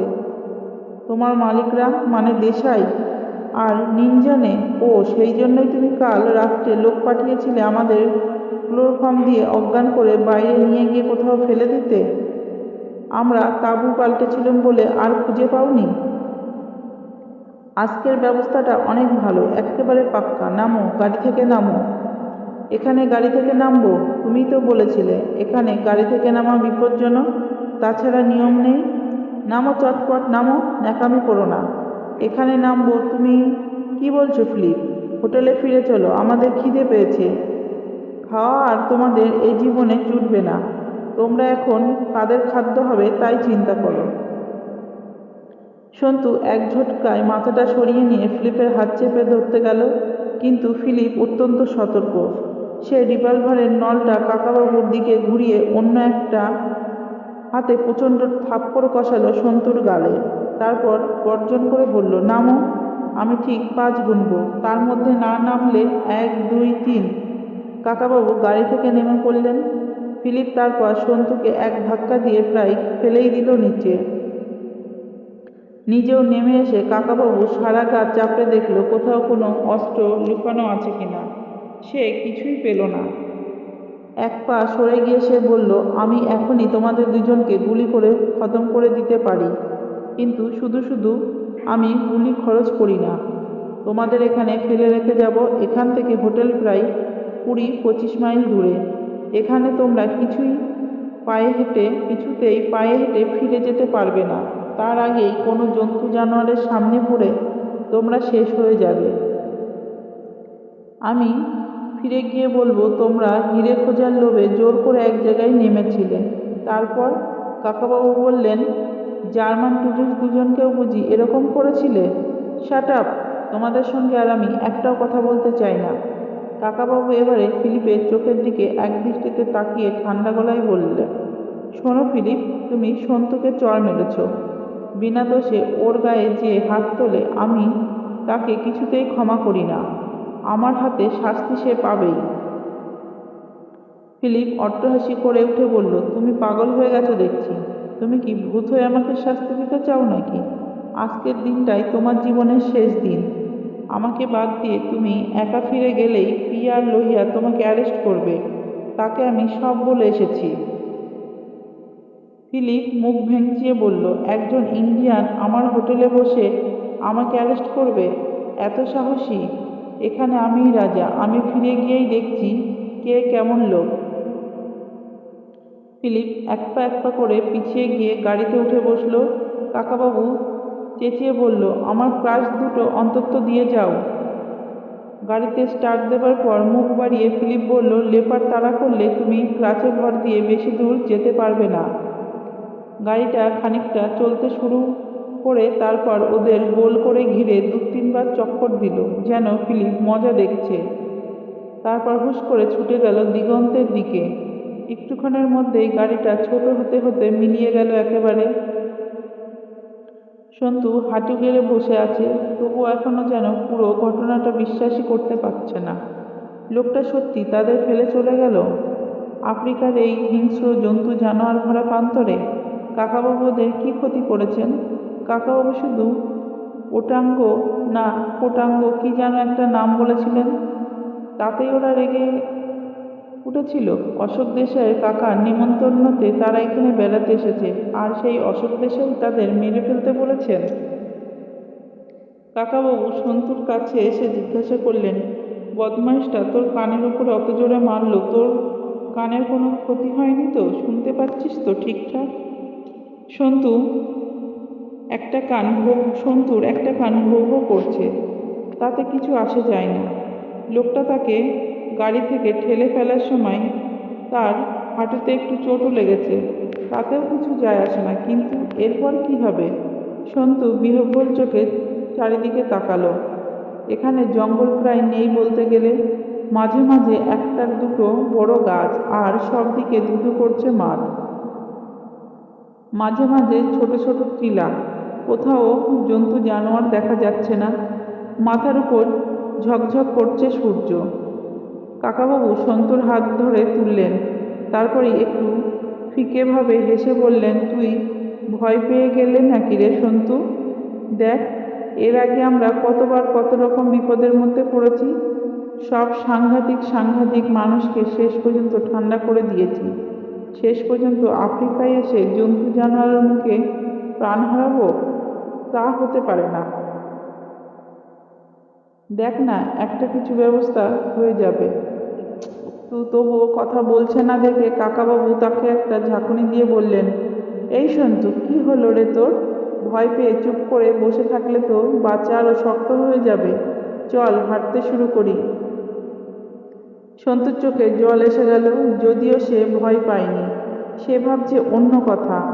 তার দুখানা শক্ত সমর্থ পা আছে, সে দরকার হলে ছুটতে পারবে, কিন্তু কাকাবাবুর চেয়ে ছোটার ক্ষমতাও নেই। জামার হাতায় চোখ মুছে সে বলল, কাকাবাবু, তোমার ক্রাশ দুটো নিয়ে গেল, তুমি হাঁটবে কি করে? হ্যাঁ, দেখ তো, লোকটা শুধু বদমাইশই নয়, তার উপর আবার কি কৃপণ। অন্তত ক্রাশ দুটো তো দিয়ে যেতে পারতো। থাকবে, কি আর করা যাবে। বাচ্চা বয়সে তুই কক ফাইট খেলিসনি? একটা পা মুড়ে আর একটা পায়ে লাফিয়ে লাফিয়ে খেলতে হয়, সেই টেকনিকেই আমি হাঁটবো। কাকাবাবুর একটা পায়ে একেবারেই জোর নেই, মাটিতে ভর দিয়ে কোনো ক্রমে দাঁড়াতে পারে। অন্য একটা অসম্ভব, কিন্তু হাঁটা অসম্ভব। লাফিয়ে লাফিয়ে খানিকটা এগিয়ে গিয়ে তিনি ডেকে বললেন, সন্তু আয়। এভাবেই যেতে হবে। সন্তু এবারে দৌড়ে এসে বলল, কাকাবাবু তুমি আমার কাঁধে ভর দিয়ে চলো। না রে, তাতে দুজনেই হাঁপিয়ে যাব। আমি লাফিয়ে লাফিয়ে যাব, খানিকটা বাদে বাদে দম নেবার জন্য দাঁড়ালেই হবে। তার আগে আমাদের প্ল্যানটা ঠিক করে নিই। এদিকে খুব ভাগ্য ভালো, এখন মাত্র বেলা 11:30 বাজে। অনেকক্ষণ দিনের আলো পাওয়া যাবে। অনেকেই বলেছে এখানকার জানোয়াররা পারতপক্ষে মানুষকে মারে না, প্রত্যেকেরই নিজস্ব খাদ্য আছে। বড় বড় জানোয়ার দেখলে আমরা কোনো গাছের আড়ালে লুকিয়ে পড়ব। ভয় হচ্ছে সাপ আর বন্য কুকুরের পালকে। দিনের আলোয় সাপের জন্য নজর রাখতে হবে সবসময়, আর বন্য কুকুরের ব্যাপারটা ভাগ্যের উপরে ছেড়ে দেওয়া ছাড়া কোনো উপায় নেই। কাকাবাবু আমরা কোন দিকে হাঁটব? যে কোনো একদিকে সোজা হাঁটব, বেঁকলে চলবে না। এখানে 7টার সময় সন্ধে হয়। খুব আস্তে হাঁটলেও ঘন্টা 7 18-20 মাইল হাঁটা যায়, আর তার মধ্যে কোথাও না কোথাও মানুষের দেখা পাবই। লিটল ভাইসরয় ছাড়াও এখানে কিছু দূরে দূরে ছড়ানো আরও 3-4টে হোটেল আছে শুনেছি। কাকাবাবু এমনভাবে কথা বলছেন যেন সিংহ, লেপার্ড, হাতি, হায়না, সাপ, ওয়াইল্ড ডগ ভরা এই বিশাল প্রান্তর পার হওয়া এমন কিছু শক্ত ব্যাপার নয়, যেন এটা একটা মজার অ্যাডভেঞ্চারার। কাকাবাবু ওটাঙ্গ না কোটাঙ্গ কি যেন একটা লোকের নাম বলছিলে, ওই ফিলিপসকে? সে কে? হ্যারি ওটাঙ্গ। তুই নাম শুনিসনি? না, তোর জানার কথাই নয়। 8 বছর আগে উনি একবার ইন্ডিয়াতে গিয়েছিলেন, তখন আমার সঙ্গে খুব বন্ধুত্ব হয়েছিল। হ্যারি ওটাঙ্গ আফ্রিকার একজন বিখ্যাত মানুষ ছিলেন। একসময় ছিলেন উকিল, তারপর সে পেশা ছেড়ে দিয়ে যেখানেই অন্যায় অবিচার দেখতেন সেখানেই ছুটে যেতেন বাধা দিতে। তিনি আবার ছিলেন বিশ্ব বন্যপ্রাণী সংরক্ষণ সমিতির সভাপতি। আফ্রিকায় এমন অনেক রকম জন্তু জানোয়ার এখনো আছে যা পৃথিবীর আর অন্য কোনো দেশে নেই, কিন্তু এখনকার কিছু কিছু লোভী ব্যবসায়ী মাংস ও চামড়া বিক্রি করার জন্য সেই সব পশুদের মেরে মেরে শেষ করে দিচ্ছে। জানিস তো, হাতির দাঁতের অনেক দাম। একটা হাতি মারলে তার দাঁত দুটো বিক্রি করেই অনেক টাকা পাওয়া যায়। সেই লোভে মারা হচ্ছে হাতি, যদিও এইসব পশু শিকার করা এখন আইনত নিষিদ্ধ। কাটেঙ্গ বুঝি সেসব থামাতে গিয়েছিল? কাটেঙ্গ নয়, ওটা ওটাঙ্গ।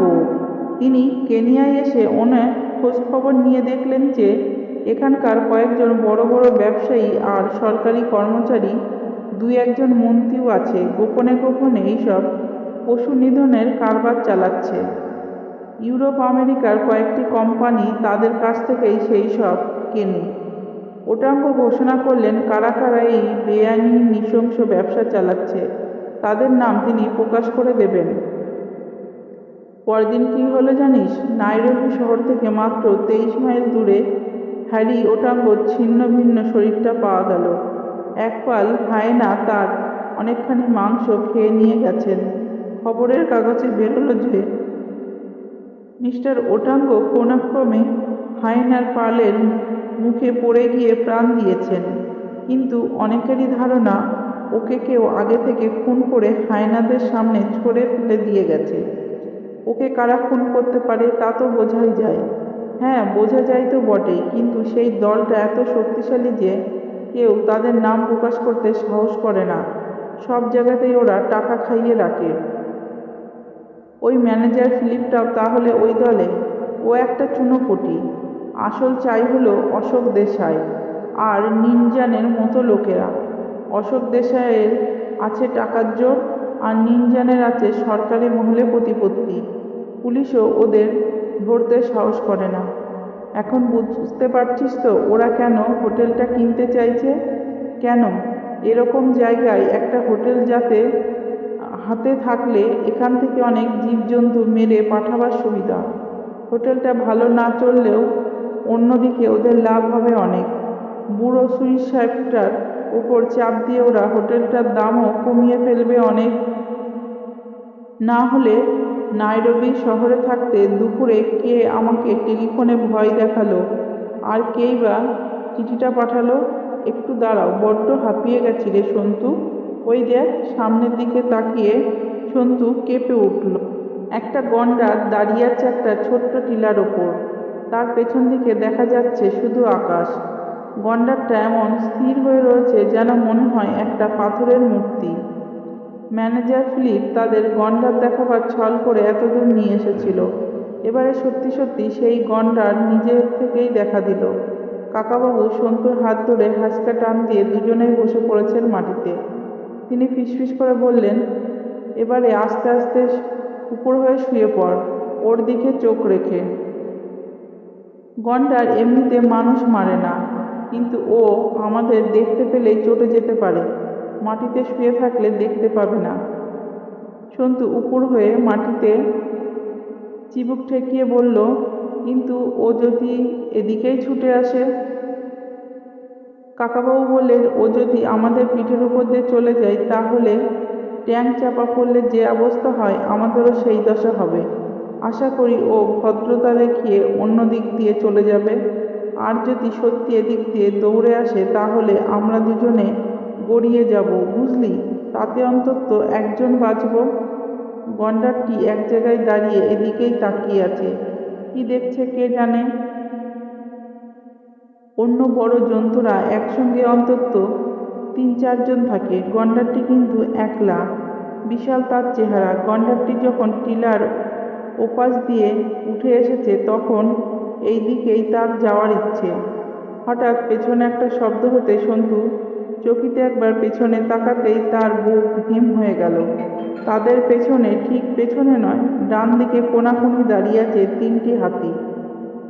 3টি দাঁতাল। তাদের মধ্যে একটি সুর তুলে ডাকছে। কাকাবাবু বললেন, শুয়ে থাকা ছাড়া আর কিছু করার উপায় নেই রে সন্তু, একদম চুপচাপ করে থাক, একটু নড়াচড়া করবি না। সন্তু একবার ভাবলো, সামনে বা পেছনে তাকাবে না, অথচ না তাকিয়েও পারছে না। গন্ডারটি যেমন এক জায়গায় স্থির হয়ে আছে, তেমনি হাতি 3টিও আর এগোচ্ছে না। তবে 3জনেই একসঙ্গে সুর দোলাচ্ছে ঘন ঘন। এক একটা মিনিট যেন এক এক ঘন্টা। কতক্ষণ ওরা দাঁড়িয়ে থাকবে? ওরা কি পরস্পরকে তাড়া করবে মাঝপথে সন্তুতে চিড়ে চ্যাপ্টা করে দিয়ে? গন্ডার আর হাতিদের মধ্যে শত্রুতা থাকে না বন্ধুত্ব? একসময় গন্ডারটি পেছন ফিরে আস্তে আস্তে নেমে গেল টিলার অন্যদিকে, যে পথ দিয়ে এসেছিল সেই পথে। সন্তু সঙ্গে সঙ্গে ধর্মর করে উঠে বসল। তার ধারণা এবার বাঁচতে হলে হাতিদের কাছ থেকে ছুটে পালাতে হবে। কিন্তু হাতিগুলো পেছনে ফিরেছে। তারাও গদাই লস্কর চালে ফিরে যেতে লাগলো। কাকাবাবু উঠে বসে কোটের ধুলো ঝাড়তে ঝাড়তে বললেন, ওই সব জানোয়াররা কি ভদ্র দেখলি? ওরা একদল অন্যের কাছে ঘেঁষাঘেঁষি করতে চায় না, আবার কেউ কারোর পথও আটকায় না। গন্ডারটা হাতিদের পথ ছেড়ে দিল। হাতিরাও ভাবল, গন্ডারটারই থাক, আমরা ফিরে যাই। সন্তু আচ্ছন্ন গলায় বলল, সত্যি ওরা ফিরে গেছে, আমাদের দেখতে পায়নি। ওরা ওদের আরে ওদের কাছে আমরা তো এলেবেলে, আমাদের দেখলে ওরা গ্রাহ্যই করতো না। আমরা কার জন্য বেঁচে গেলাম বলতো? গন্ডারটার জন্য না হাতিগুলোর জন্য? বলা শক্ত। হঠাৎ গম্ভীর হয়ে গিয়ে কাকাবাবু বললেন, কিন্তু ভেবে দেখতো, যারা লুকিয়ে শিকার করে, যাদের বলে পোচার, এইরকম 2জন যদি এখানে উপস্থিত থাকতো আমাদের বদলে, তাহলে কি হতো? এরকম নির্জন জায়গায় গন্ডারটা হাতিগুলো একটাও বাঁচত না। আজকাল লাইট মেশিন গান দিয়ে এইসব বড় বড় জানোয়ার মেরে ফেলাও খুব সহজ। একটা দীর্ঘশ্বাস ফেলে তিনি বললেন, চল আবার যাত্রা শুরু করি। ওই যে সামনের বড় গাছটা দেখছিস, ওই দিকে যাব। একটা নির্দিষ্ট কিছু দেখে এগোতে হবে, নইলে এত বড় মাঠের মধ্যে দিক হারিয়ে ফেলব। এক পা বাঁধা মরগের মতো কাকাবাবু লাফিয়ে লাফিয়ে এগোতে লাগলেন। সন্তু দেখল একটু বাদেই ঘামে কাকাবাবুর পিঠ একেবারে ভিজে গেছে। এরকমভাবে লাফিয়ে লাফিয়ে যাওয়া দারুণ পরিশ্রমের ব্যাপার। এমনভাবে মানুষ কত দূর যেতে পারে? তবুও কাকাবাবুর অদম্য উৎসাহ। বড় কাজটার কাছে পৌঁছে সন্তু ভাবল এখানে একটু বিশ্রাম নেওয়া যাবে, কিন্তু কাকাবাবু সেখানে না থেমে বললেন, চল, হাঁপিয়ে না যাওয়া পর্যন্ত ওই সামনের বাঁশঝাড়টা অবধি যাই। অবশ্য ওটার খুব কাছে যাওয়া ঠিক হবে না, ভেতরে কোনো জন্তু থাকতে পারে। আর একটু যাওয়ার পরেই সন্তু শুনতে পেল কাকাবাবু ঠিক হাঁপড়ের মতো নিঃশ্বাস ফেলছে। সন্তু কাকাবাবুর হাত ধরে বলল, কাকাবাবু থামো থামো, এবার একটু বিশ্রাম নিতেই হবে, আমি আর পারছি না। কাকাবাবু দাঁড়িয়ে পড়ে বুক ভরে কয়েকবার নিঃশ্বাস নিলেন, তারপর ঘড়ি দেখে বললেন, 1:30 বাজে, তোর খিদে পেয়ে গেছে? না রে, আমরা 9টার সময় হেভি ব্রেকফাস্ট খেয়ে বেরিয়েছি। অন্যদিন এই সময় তেমন খিদে পায় না, কিন্তু আজই বেশি খিদে পাবে। খিদে জিনিসটা খুব পাজি, সুবিধা অসুবিধা গ্রাহ্য করে না। সন্তুর পেটে দাউ দাউ করে খিদের আগুন জ্বললেও সে কথা সে ভাবছে না। সে ভাবছে 2 ঘন্টা তো কেটে গেল, এখনো জনমানবের সামান্য চিহ্নও নেই। প্রান্তরটির চেহারা আগেও যেরকম ছিল এখনো সেরকম, তবে হোটেল থেকে বেরিয়েই 1 ঘন্টার মধ্যে যত জন্তু জানোয়ার দেখা গিয়েছিল এদিকে ওদের সংখ্যা খুবই কম। সেই গন্ডার ও হাতিডিন্টের পর মাঝখানে ওরা শুধু 2টো উট পাখি দেখতে পেয়েছিল। সে দুটো দেখে কাকাবাবু বলেছিল, ইস, কোনো রকমে যদি ওদের ধরে ওদের পিঠে চাপা যেত। ওরা ঘন্টায় 30 মাইল বেগে ছোটে। এরকম অবস্থার মধ্যেও কাকাবাবুর কথা শুনে হেসে ফেলেছিল সন্তু। কাকাবাবু আবার বললেন, কতদিন তো আমরা সকালে খেয়েই বেরোই, রাত্রের আগে আর খাওয়াই হয় না। মনে কর আজকের দিনটাও সেই রকম। সন্তু বলল, কাকাবাবু, রাত্রে আমরা কোথায় খাবো? সন্তুর পিঠে চাপড় দিয়ে কাকাবাবু বললেন, হবে হবে, একটা কিছু ব্যবস্থা হয়েই যাবে। আগে থেকেই অত ঘাবড়াচ্ছিস কেন? চল, বাঁশঝাড়টা পেরিয়ে আর একটা কোনো নিশানা ঠিক করি। থামলে চলবে না। বাঁশঝাড়ের কাছাকাছি গিয়ে ওদের থামতে হলো।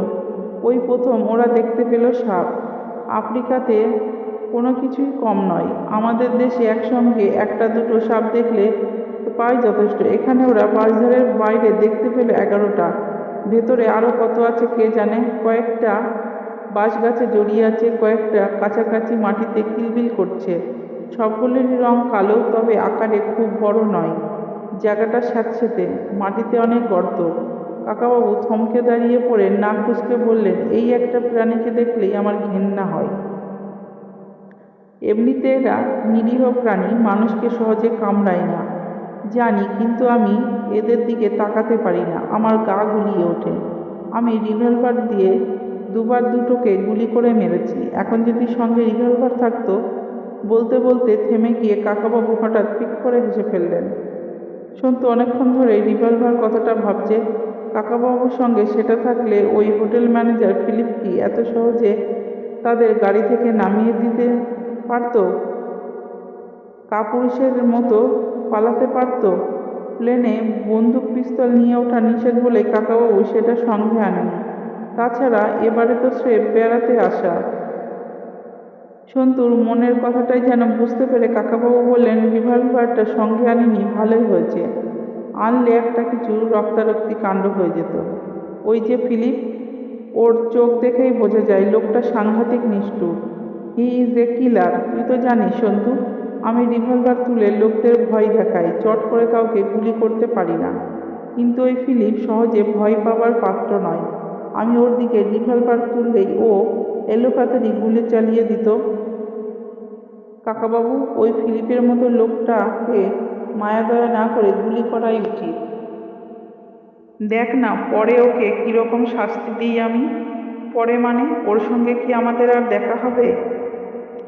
বাঁশঝাড়টাকে পাশ কাটিয়ে ওরা আর একটা কিছু নিশানা ঠিক করার জন্য থামলো। কিছু সোজাসুজি আর কোনো বড় গাছ টাছও চোখে পড়ে না। মেঘের গায়ে জেগে উঠেছে একটা বিশাল পাহাড়, তার চূড়া বরফে ঢাকা। সন্তু এবার চোখ কসলালো। সে সত্যি সত্যি একটা সুন্দর পাহাড় দেখছে না, ওটা তার চোখের ভুল। কাকাবাবু পাহাড়টা আগে দেখতে পায়নি। সন্তুকে ডেকে দেখাতেই তিনি বললেন, বাহ, এত দূর থেকেও যে দেখা যায় জানতুম না তো। ওটা কি পাহাড় জানিস? ওটা হচ্ছে কিলিমাঞ্জারো। আর্নেস্ট হেমিংওয়ের লেখা আছে, মোজ অব কিলিমাঞ্জারো। পড়িসনি বুঝি? এবারে ফিরে গিয়ে পড়ে নিস। যদি ফিরতে পারি। ফিরবি না কেন? আবার ঘাবড়াচ্ছিস? তুই কি ভাবছিস এই মরুভূমির মতো মাঠে আমরা মরে পড়ে থাকবো? তা হতেই পারে না। রাজা রায়চৌধুরী এভাবে মরার জন্য জন্মায়নি। আগে ওই ফিলিপটিকে শাস্তি দিতে হবে, অশোক দেশাই আর নিনজানেকে জেলে ভরতে হবে, তবে অন্য কথা। কাকাবাবু, কাকাবাবু, এটা কি? আমার পায়ে, আমার পায়ে! সন্তু চিৎকার শুনে কাকাবাবু কেঁপে উঠলেন। সন্তু ট্রাউজার্স পরে আছে, তার বাঁ পায়ে পেঁচিয়ে রয়েছে একটা সাপ। তার মুখটা উপরের দিকে, মাঝে মাঝে একটা লকলকে জিভ বার করছে। এই প্রথম ভয় পেয়ে গেলেন কাকাবাবু। তার মুখখানা রক্তশূন্য ফ্যাকাশে হয়ে গেল। সাপটা দেখে একবার তিনি ঘেন্নায় দৃষ্টিটা সরিয়ে নিলেন। বোধহয় এক মুহূর্তের জন্য তিনি ভাবলেন, এবারে আর সন্তুকে বাঁচানো সম্ভব হবে না। একদম নড়বি না, না নড়লে ও কিছু করবে না। পকেট থেকে একটা রুমাল বার করে কাকাবাবু ডান হাতে জড়িয়ে নিলেন। তারপর বিদ্যুতের গতিতে সেটা হাত দিয়ে চেপে ধরলেন তার মাথাটা। প্রবল শক্তিতে সন্তুর পা থেকে তার প্যাচগুলো খুলে সেটাকে আঁচড়াতে লাগলেন মাটিতে। 4-5 বার সেরকম আঘাতেই সে অক্কা পেয়ে গেছে, তবুও কাকাবাবু থামছে না, মেরেই চলেছেন। সন্তু এদিক ওদিক তাকিয়ে দেখলো আর কোনো সাপ আছে কিনা। ওই জায়গাটা শুকনো, গর্ত টর্তও নেই। বাঁশঝাড়টার পাশ দিয়ে আসবার সময় নিশ্চয়ই ও কোনো ক্রমে সন্তুর পায়ে জড়িয়ে গেছে। এই সময় মরা সাপটাকে ছুঁড়ে ফেলে দিয়ে কাকাবাবু বললেন, সন্তু তোকে কামড়ায়নি তো? প্যান্টটা গুটিয়ে দেখ। সন্তু বলল, না কামড়ায়নি, সেরকম কিছু টের পাইনি। তবুও প্যান্টটা তুলে দেখ, ওটা হাঁটুর ওপরে ওঠেনি। ওই পর্যন্ত কোনো ক্ষতটত আছে কিনা? এগুলো কি সাপ আমি জানি না। সন্তু প্যান্ট গুটিয়ে ভালো করে দেখলো, একটুকু রক্ত টক্ত চোখে পড়ল না। তোর বমি পাচ্ছে না তো, কিংবা ঘুম পাচ্ছে না তো সন্তু? না। কাকাবাবু এবার নিজেই শুয়ে পড়লেন মাটিতে। রুমালটা তিনি ফেলে দিয়েছেন। হাত দিয়ে ঘাম মুছতে মুছতে বললেন, এবারে আমি সত্যিকারের টায়ার্ড ফিল করছি রে সন্তু। কেন জানিস? কয়েক মুহূর্তের জন্য আমার মনের জোর একেবারে চলে গিয়েছিল। ওটা দেখলে আমার ঘেন্না হয়। ভেবেছিলাম ওটাকে আমি ধরতে পারবো না, তোকে বাঁচাতে পারবো না। একবারের চেষ্টায় ওকে ধরতে না পারলে কোনো উপায় ছিল না, তোকে বা আমাকে ঠিক কামড়ে দিত। কাকাবাবু চোখ বুজলেন। সন্তুও ঝিম মেরে বসে রইল। তার বদলে কাকাবাবুর পায়ে যদি ওটা জড়াতো তাহলে সে কি ওটার মাথা ওইভাবে চেপে ধরতে পারত? সন্তু চোখের পাতা জুড়ে আসছে। এই অবস্থায় কি কারোর ঘুম পায়? সাপে কামড়ালে নাকি ঘুম আসে। তাহলে কি সাপের বিষ কোথাও লেগেছে? একটু পরে কাকাবাবু উঠে বসে বললেন, চল চল, সময় নষ্ট করলে চলবে না, অনেকটা সময় চলে গেল। কাকাবাবু উঠে আবার লাফিয়ে লাফিয়ে চলা শুরু করলেন। এর মধ্যেই তিনি হালকা মেজাজটা ফিরে পেয়েছেন। সন্তুকে বললেন, সব জিনিসেরই কিছু না কিছু উপকারিতা আছে। এই যে আমি লাফিয়ে লাফিয়ে যাচ্ছি, এর উপকার কি বলতো? আমার পায়ে কোনো কিছু জড়াতে পারবে না, তুই সাবধানে দেখে আয়। সন্তু বলল, এবার আমরা কোন দিকে যাব কাকাবাবু? সামনে কোনো বড় গাছ বা ঝোপঝাড়ও তো দেখা যায় না, শুধু দেখা যায় বরফ ঢাকা পাহাড়ের চূড়া। কাকাবাবু কপালে হাত দিয়ে রোদ আড়াল করে সেই পাহাড়টার দিকে এক দৃষ্টিতে চেয়ে থেকে বললেন, মোজ অফ কিলিমাঞ্জারো। এই নামটার মধ্যে কি নতুনত্ব আছে জানিস? আছে বিস্ময়। এখান দিয়ে বিষুব রেখা গেছে, অর্থাৎ এই জায়গাটা খুব গরম হবার কথা, অথচ এখানেও পাহাড়ের মাথায় বরফ জমে। যাকগে, আমাদের ওই পাহাড়ের ডিরেকশনে যাওয়া ঠিক হবে না। বাঁশঝাড়টাকে ঠিক পেছনে রেখে এগিয়ে যাওয়াই ভালো। আবার খানিকটা যেতেই দেখা গেল অনেকগুলো হাড়গোড় পড়ে আছে, ঠিক যেন একটা মানুষের কঙ্কাল। সন্তু কাকাবাবুর হাত চেপে ধরতেই তিনি বললেন, ভয় পেয়ে গেলি নাকি? মানুষ নয়, মোষ টোষের কঙ্কাল মনে হচ্ছে। ফিলিপের সঙ্গে গাড়িতে আসার সময়ও এই রকম কঙ্কাল কয়েকটা জায়গায় চোখে পড়েছিল। ফিলিপ বলেছিল, সিংহ তো মোষ বা হরিণের মেরে অর্ধেকটা খেয়ে চলে যায়। বাকি মাংস হায়েনা, শেয়াল, শকুনে খায়। হাড়গুলো পড়ে থাকে, বহু বছর ধরে পড়ে থাকে। কিন্তু চলন্ত গাড়িতে বসে দেখা আর অসহায় অবস্থায় হাঁটতে হাঁটতে চোখে দেখার মধ্যে অনেক তফাৎ। মনে হয় যে সিংহ ওই মোষটাকে মেরেছিল সে কাছাকাছি কোথাও আছে। কাকাবাবু বললেন, একটা ভালো ব্যাপার এই যে এদিকে আমরা জেব্রা, হরিণ, মোষ বা ওয়াইল্ড বিস্টের ঝাঁক দেখতে পাইনি। ওরা থাকলেই কাছাকাছি নেকড়ে, লেপার্ড, চিতা, হায়না এসব জন্তু থাকতো। সন্তুর মনে হলো এখন সিংহ টিংহ কিছু একটা সামনে পড়ে গেলেও কিছু যায় আসে না। ওরা এই ধূসর প্রান্তরে কোনোদিনই পার হতে পারবে না। এক সামনে জমিটা উঁচু নিচু হয়ে গেছে। সোজা যেতে গেলে ওদের এখন খানিকটা উঁচুতে উঠতেই হবে। কাকাবাবু আকাশের সূর্যের দিকে তাকিয়ে বললেন, আমরা মোটামুটি দক্ষিণ দিকেই যাচ্ছি। যদি তানজানিয়া সীমান্তে পৌঁছাতে পারি তাহলে নিশ্চয়ই মানুষজনের দেখা পাওয়া যাবে। সন্তু খানিকটা হতাশভাবে বলল, কাকাবাবু, ফিলিপ যে জায়গায় আমাদের ফেলে দিয়ে গেছে সে নিশ্চয়ই হিসেব করে দেখে নিয়েছে। সে জানে ওখান থেকে আর কোনোদিনই আমরা মানুষের কাছে পৌঁছাতে পারবো না। কাকাবাবু মৃদু ধমক দিয়ে বললেন, আবার তুই ওইসব অলক্ষণে কথা বলছিস? ফিলিপ কি জানে যে একটা খোড়া লোকও বিনা ক্রাচে 10 মাইল পার হতে পারে এই মাঠের মধ্যে দিয়ে? আমরা 10 মাইলের বেশি চলে এসেছি। লাফিয়ে লাফিয়ে চলা এমনিতেই কষ্টকর, উঁচুতে ওঠা আরও বেশি কষ্টের। কাকাবাবু সেই চেষ্টা করতে যেতেই সন্তু বলল, তুমি এখান দিয়ে উঠো না, চলো আমরা খানিকটা ঘুরে যাই। অন্য কোনো নিচু জায়গা নিশ্চয়ই পাওয়া যাবে। না, তাতে সুবিধে হবে না।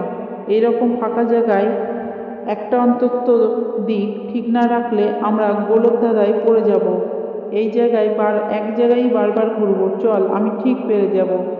কাকাবাবু দাঁত দিয়ে ঠোঁট কামড়ে রইলেন যাতে মুখ দিয়ে না নিঃশ্বাস বেরোয়। জোরে জোরে লাফিয়ে তিনি সন্তুর আগে উঠে এলেন ওপরে। তারপর বুক ভরে নিঃশ্বাস নিতে নিতে বললেন, এবার আমাদের একটু বেঁকতেই হবে। মাঠটা এখানে ঢালু হয়ে গেছে, সেখানটা একটা ঘাসবন, তারপর অনেকটা ফাঁকা জায়গায় উই ঢিপির মতো কী সব উঁচু উঁচু হয়ে আছে। ডান দিকের কোণে ছোট ছোট গাছের একটা জঙ্গল, এক মানুষ উঁচু গাছ। কাকাবাবু বললেন, ওই ঘাসবনে ঢোকা ঠিক হবে না। নেকড়ে আর লেপার্ডে লুকিয়ে থাকার প্রশস্ত জায়গা।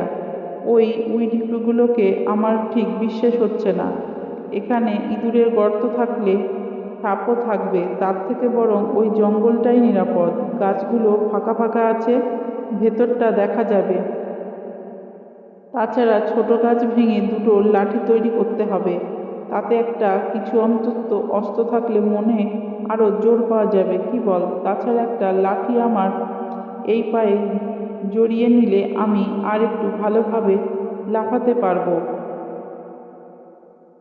চল, আমরা ওপর দিয়েই ডান দিকে এগিয়ে যাই, তারপর নিচে নামবো। হঠাৎ কুপ কুপ করে বৃষ্টি নেমে গেল। বেশ রোদ ছিল আকাশে। কখন মেঘ এসে গেছে ওরা খেয়ালই করেনি।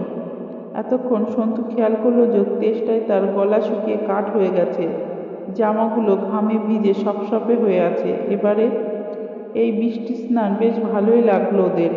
সন্তু আকাশের দিকে মুখটা হা করে রইল। এছাড়া জল পান করার তো কোনো উপায় নেই। মাটি এখানে এত শুকনো যে বৃষ্টি পড়া মাত্রই শুকিয়ে যাচ্ছে। হোটেলে থাকতে কে যেন বলেছিল কয়েক মাস ধরে এখানে খরা চলছে। ঘাস বনটার রঙও কেমন যেন হলদেটে হয়ে গেছে। খানিকক্ষণ বৃষ্টিতে ভিজেই সন্তুর শীত করতে লাগলো, রীতিমতো কাঁপুনি দিচ্ছে শরীরে। কাকাবাবু নিজের কোটটা আগেই খুলে নিয়েছিলেন। সন্তুকে বললেন, সোয়েটারটা খুলে ফেল। শীত লাগলেও গায়ে ভিজে সোয়েটার থাকা ঠিক নয়। সৌভাগ্যের বিষয় মিনিট 10-এর মধ্যেই থেমে গেল বৃষ্টি। আবার রোদ্দুরের ঝিলিক দেখা গেল। কাকাবাবু বললেন, ঘাসবনটা পার হয়ে এসেছি। এখন কোনাকুনি যেতে পারলে জঙ্গলটায় তাড়াতাড়ি পৌঁছানো যেত। কিন্তু এই উই ঢিপিগুলির পাশ দিয়ে যাওয়া কি ঠিক হবে? এক কাজ করা যাক, উঁচু জায়গায় কিছু কিছু পাথর ছড়ানো আছে। কাকাবাবু কয়েকটা বড় বড় পাথর তুলে নিয়ে একটা উইডিপি টিপ করে ছুটতে লাগলেন। তার দেখা দেখি সন্ধ্যেও কয়েকটা পাথর ছুটতে লাগলো একই ঢিপি লক্ষ্য করে। গোটা তিনেক পাথর একটা ঢিপির গায়ে লাগতেই একটা কাণ্ড ঘটল। তলা থেকে মাঝারি সাইজের একটা প্রাণী লাফ দিয়ে বেরিয়ে এসেই ছুটল প্রাণপণে। কাছাকাছি গর্ত থেকে বেরিয়ে এলো ওই রকম আরো দু তিনটে। এত জোরে তারা ছুটতে লাগলো যেন অলিম্পিক প্রতিযোগিতায় নাম দিয়েছে। কাকাবাবু চেঁচিয়ে উঠে বলল, দাতাল শুয়োর, ওগুলোকে বলে ওয়ার্টহগ। এরা গর্তে লুকিয়ে থাকে। এরা মানুষকে অ্যাটাক করে কি জানি, তবে এগুলো তো তেমন বড় নয়। আসল ওয়াইল্ড বোর অনেক পেল্লায় পেল্লায় সাহায্য হয়। যাকগে, ওদের কাছাকাছি না যাওয়াই ভালো। ওরা যে উঁচু জায়গায় দাঁড়িয়ে আছে সেটা যেন হঠাৎ থেমে যাওয়া একটা ঢেউয়ের পিঠের মতো, দুদিকটা ঢালু। এখানে সুবিধা হচ্ছে এই যে দুদিকের অনেকখানি দেখা যায়, দুদিকেই কোনো আসার চিহ্ন নেই। ঢেউয়ের পিঠের উপর দিয়ে এগোতে এগোতেই ওরা জঙ্গলের কাছে পৌঁছে গেল। এবারে নামতে হবে। ঢালু জায়গা দিয়ে লাফিয়ে লাফিয়ে ওঠার চেয়েও নামা অনেক শক্ত। যে কোনো মুহূর্তে উল্টে পড়ে যাওয়ার সম্ভাবনা। কাকাবাবু বসে পড়ে দুহাত দিয়ে ঘষ্টাতে ঘষ্টাতে নামতে লাগলো। সন্তু দাঁতের দাঁত চেপে ভাবলো, ওই ম্যানেজার ক্লিপটাকে ফাঁসি দেওয়া উচিত। ওকে যদি এখন হাতের কাছে পাওয়া যেত। নিচে নেমে সে কাকাবাবুকে জিজ্ঞাসা করল, নাইরোবিতে যারা আমাদের সাবধান করতে চেয়েছিল তারা কি জানতো যে এখানে আমাদের এই অবস্থা হবে? কাকাবাবু বললে, মনে হয় খানিকটা জানতো। এখন ভেবে দেখ, সে আমাদের উপকার করতে চেয়েছিল। যে গাড়ি চাপা দিতে চেয়েছিল আমাদের শুধু ভয় দেখানোই ছিল তার উদ্দেশ্য। ইচ্ছে করলে সে আমাদের একজনকে অন্তত চাপা দিয়ে মেরে ফেলতে পারত। ফোন করে সেই আমাদের ফিরে যেতে বলেছিল। তাহলে সে কে? সে কি আমাদের কোনো বন্ধু? অমলদা মঞ্জু বৌদির তো অতখানি জানার কথা নেই। তাছাড়া গাড়ি চাপা দিতে আসার ব্যাপারটা তো অমলদার হতেই পারে না। না, অমল নয়। সে নিশ্চয়ই এমন একজন কেউ যে শত্রুপক্ষের মধ্যে থেকেও আমাদের বন্ধু। কাকাবাবু, অশোক দেশাই কী করে আমাদের শত্রু হলো? আমেদাবাদ থেকে তার কাকা ভুলোভাই দেশাই আমাদের এখানে পাঠিয়েছে। ভুলোভাই নিশ্চয়ই তার ভাইপোর আসল ব্যবসাটা জানে না। অশোক দেশাইও আগে বুঝতে পারিনি। আমি হ্যারি ওটাঙ্গোর এতটা খোঁজ নেব। বিকেল হয়ে গেল, এখনো আমরা কোনো মানুষের চিহ্ন দেখতে পেলুম না। আরো ঘন্টা দেড়েক দিনের আলো থাকবে। চল, জঙ্গলে ঢুকে দুখানা লাঠি তো বানাই আগে। জঙ্গলের কাছাকাছি এসে শোনা গেল সেখানে গাছপালার মধ্যে নানান রকম শব্দ হচ্ছে। কারা যেন সরসর করে গাছের ডাল ভাঙছে। দুজনেই থমকে দাঁড়িয়ে পড়ল। মানুষ আছে জঙ্গলের মধ্যে? কাকাবাবু ফিসফিস করে বললেন, হাতি, হাতির পাল ঢুকেছে। আমাদের ঢোকার আশা নেই, বসে পড়, আর কিছু করার নেই এখন। একটা পাথরের চায়ের আড়ালে ওরা বসার জায়গা করে নিল। অনেকক্ষণ তাকিয়ে থাকতে দেখা গেল চলন্ত হাতির পা, ছোট বড় নানান রকম। হাতিদের পুরো একটা যৌথ পরিবার। এখানকার গাছগুলোতে সদ্য কাঁচা কাঁচা সবুজ সবুজ পাতা গজিয়েছে। এই গাছ বোধহয় তাদের প্রিয় খাদ্য। প্রায় 1 ঘন্টা পরে হাতির পাল বেরিয়ে এলো জঙ্গল থেকে। প্রায় 15-16টা। তাদের মধ্যে সবচেয়ে যেটা বড় সেটা যেন একটা চলন্ত পাহাড়। এক একটা কানই যেন দুর্গাপুজোর বিরাট পাখার মতো। দাঁত দুটো যেন দুটো সাদা থাম। আবার ওই দলে খুব ছোট ছোট দুধের বাচ্চাও রয়েছে। দেখলে গণেশ গণেশ মনে হয়। এক একটা বাচ্চা পিছিয়ে পড়তেই মা হাতি ঘুরে তাকিয়ে ডাকছে। পুরো দলটাই আছে বেশ খোশ মেজাজে, এদিক ওদিক তাকাচ্ছে না। আস্তে আস্তে পা ফেলে সুর দোলাতে দোলাতে চলে গেল ঘাসবনের দিকে। আরও কিছুক্ষণ অপেক্ষা করে যখন বনের মধ্যে আরও কোনো শব্দ পাওয়া গেল না, তখন কাকাবাবু উঠে দাঁড়িয়ে বলল, চল। হাতির পাল আসায় একটা সুবিধা হলো এই যে তারা অনেক গাছের ডাল ভেঙে রেখেছে।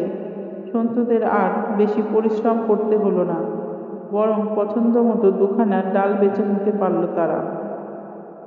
কাকাবাবু বললেন, এই তো বেশ চমৎকার হলো। এবার আমি অনেক সহজে যেতে পারবো। চল তাড়াতাড়ি বনটা পেরিয়ে যাই, অন্ধকার হয়ে গেলে এখানে থাকা ঠিক হবে না। এই বনে বেবুন ছাড়া আর কোনো প্রাণীর সন্ধান পাওয়া গেল না। মাটিতে কয়েকটা বেবুনকে ঘুরতে দেখা গেল। সন্তু প্রথমে মানুষ ভেবে চমকে উঠেছিল। আশার ছলনা, তার মনটা দমে গেল আবার। সারাদিনের পরিশ্রমে পা আর চলতে চাইছে না, পেটের মধ্যে খিদেটাও ধিক ধিক করে জ্বলছে। জঙ্গলটা পার হওয়ার পর একটুক্ষণ যেতেই দেখা গেল একদিকের আকাশ লাল হয়ে আছে, সূর্য ডুবতে বসেছে। হাতির পাল তাদের অনেকটা সময় খরচ করে দিয়েছে। কাকাবাবু বললেন, তাই তো রে, একটু বাদেই অন্ধকার হয়ে যাবে, আর তো হাঁটা যাবে না। রাত্রের জন্য একটা ব্যবস্থা করতে হবে। সন্তু চুপ করে রইল, তার শুয়ে পড়তে ইচ্ছা করছে। ফাঁকা জায়গায় খানিকটা দূরে ছাতিম গাছের মতো ডালপালা ছড়ানো একটা গাছ একা দাঁড়িয়ে আছে, তার ওপাশে আর কিছুই দেখা যায় না। চল সন্তু, ওই গাছতলায় গিয়ে আমরা বসি, একটু জিরিয়ে নেওয়া যাক। তুই তো গাছে উঠতে পারবি, তুই গাছে উঠে বসে থাকবি রাতটা, আমি নিচে বসে পাহারা দেব। এত দুঃখের মধ্যেও সন্তুর হাসি পেল। সামান্য একটা লাঠি নিয়ে কাকাবাবু কি পাহারা দেবেন? গাছতলায় পৌঁছে সন্তু ধপাস করে শুয়ে পড়ল। কাকাবাবু বসে পড়ে বিড়বিড় করে বললেন, এমন একটা বাজে জঙ্গল, তাতে কোনো ফলের গাছও নেই। হাতির খাবার জন্য হাতির খাবার জন্যই যেন জঙ্গলটা তৈরি হয়েছে, মানুষের জন্য নয়। তারপর নিজের ডান পায়ে হাত বুলোতে বুলোতে বললেন, এতক্ষণ ধরে লাফিয়ে পাটা ফুলে গেছে, কাল সকালে হাঁটতে মুশকিল হবে। এরপর দুজনে চুপ করে বসে রইল বেশ কিছুক্ষণ। সব কথা ফুরিয়ে গেছে, সমস্ত আকাশটা লালচে হয়ে গেল এর মধ্যে। তারপর আস্তে আস্তে কালোর ছোঁয়া লাগতে লাগলো। এক ঝাঁক চিল না বাজ পাখি না শকুন কি যেন উঠছে ওদের মাথার উপরে। কয়েকটা এসে বসলো ছাতিমের মতো গাছটার মগডালে। এই সময় কাকাবাবু ক্ষোভের সঙ্গে বলে উঠলেন, তাহলে কি ওই ম্যানেজার ফিলিপটাই জিতে যাবে? আমরা হারবো? না, তা হতেই পারে না।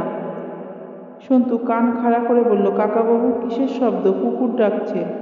কোথায়? আমি তো কোনো শব্দ শুনতে পাচ্ছি না। হ্যাঁ, আমি শুনেছি একবার, ওয়াইল্ড ডগ। সন্তু তড়াক করে উঠে পড়ে সেই জঙ্গলের দিকে মুখ ফিরিয়ে দেখল। ষাঁড় বেঁধে ৮-১০টি মানুষের মতো কি যেন প্রাণী যাচ্ছে বুকে বুকে লাফিয়ে লাফিয়ে। বেবুন নয়, বেবুনের চেয়ে অনেক বড়। কাকাবাবু, গেরিলা গেরিলা। ধ্যাত, কি যে বলিস, এখানে আবার গেরিলা আসবে কোথা থেকে? এদেশে গেরিলা নেই। ভয় পেয়ে তোর মাথা খারাপ হয়ে গেল নাকি? ওই যে ওই যে। কাকাবাবু এবারে দেখতে পেলেন। সঙ্গে সঙ্গে তিনি আনন্দে চিৎকার করে বললেন, মানুষ মানুষ, ওই তো মানুষ যাচ্ছে। সন্তু ডাক ডাক, গলা ফাটিয়ে ডাক। ঝট করে নিজের জামাটা খুলে তিনি লাইটার জেলে তাতে আগুন ধরিয়ে দিলেন। তারপর সেই জ্বলন্ত জামা লাঠির ডগায় জড়িয়ে ঘোরাতে ঘোরাতে তিনি চেঁচাতে লাগলেন, হেল্প হেল্প। মানুষের মতো যে দলটি নাচতে নাচতে যাচ্ছিল তারা বোধহয় ওদের ডাক শুনতে পায়নি, কিন্তু আগুন দেখতে পেয়েছে। তারা থমকে দাঁড়ালো। তারপর সবাই একসঙ্গে কু ধরনের শব্দ করে ছুটে এলো এদিকে। কাকাবাবু জয়ের আনন্দে হেসে বললেন, আগুন দেখে যারা ছুটে আসে তারা মানুষ ছাড়া আর কিছুই হতে পারে না। সন্তু উঠে দাঁড়িয়ে হাত দুটো মাথার উপরে তুলে রাখ, লাঠি ধরিস না।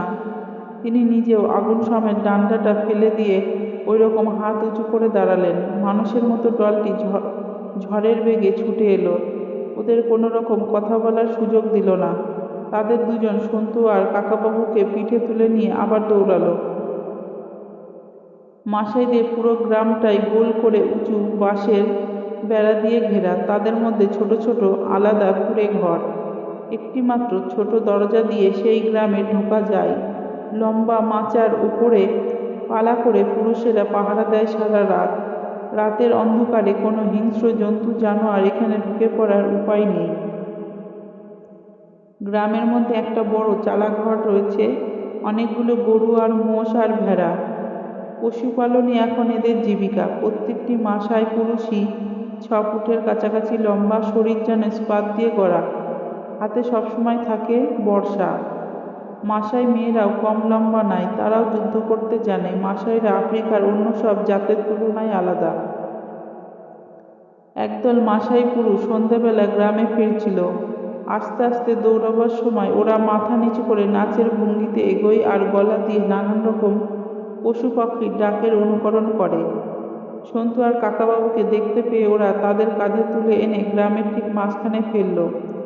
দুজনে ওদের বুকে পা দিয়ে চেপে ধরে বর্শা তুলে রাখল। কয়েকজন গেল সর্দারকে ডাকতে। সেখানেই দাও দাও করে আগুন জ্বলছে একটা পাথরে ঘেরা জায়গা। সেই আগুনের চারপাশে গোল হয়ে বসে আছে গ্রামের সব নারী পুরুষ। একটা ভেড়া জলসানো হচ্ছে আগুনে। সর্দার এসে বসল একটা কাঠের গুঁড়িতে, ঠিক রাজাদের মতো, একটা পা সামনের দিকে বাড়িয়ে একটু ঝুঁকে। তার বয়স খুব বেশি নয়, বড় জোর বছর 40। নাকটা বেশ টিকালো, গায়ের রং কালো হলেও খসখসে ধরনের নয়, চকচকে। তার মাথার চুল নানা রঙের পুঁতির মালা দিয়ে বাঁধা, তার গলাতেও অনেকগুলো পাথরের মালা। সন্তু আর কাকাবাবুর দিকে এক পলক দেখা মাত্র সে মনোযোগ দিল না। সেই লোকগুলো ওদের নিয়ে এসেছে, তাদের দিকে হাত বাড়িয়ে সর্দার কি যেন চাইল। সেই লোকগুলো সবাই একসঙ্গে কি যেন উত্তর দিল। সর্দার আবার কি জিজ্ঞাসা করলো, লোকগুলো উত্তর দিল এই রকম। এইভাবে কয়েক মিনিট উত্তর প্রত্যুত্তর চলল। তারপর সর্দার যেন খুব অবাক হলো। কাঠের গুঁড়ির আসন থেকে উঠে এসে সে কাকাবাবুর মুখের দিকে এক দৃষ্টিতে তাকিয়ে রইল। কাকাবাবু ইংরেজিতে জিজ্ঞাসা করলেন, তুমি কি ইংরেজি বোঝো? তাহলে আমাকে উঠে বসতে দাও, আমি সব কথা খুলে বলছি। সর্দার কাকাবাবুর কথা এক বর্ণও বুঝল না। সে আবার কি যেন জিজ্ঞাসা করলো নিজের ভাষায়। কাকাবাবু তা বুঝলেন না একটুকু। লোক দুটো সন্তু ও কাকাবাবুর বুকের উপর পা চেপে রেখেছিল। সর্দারের হুকুমে সরে গেল তারা। তারপর সর্দার হাততালি দিয়ে অন্যদের কি যেন একটা হুকুম করল।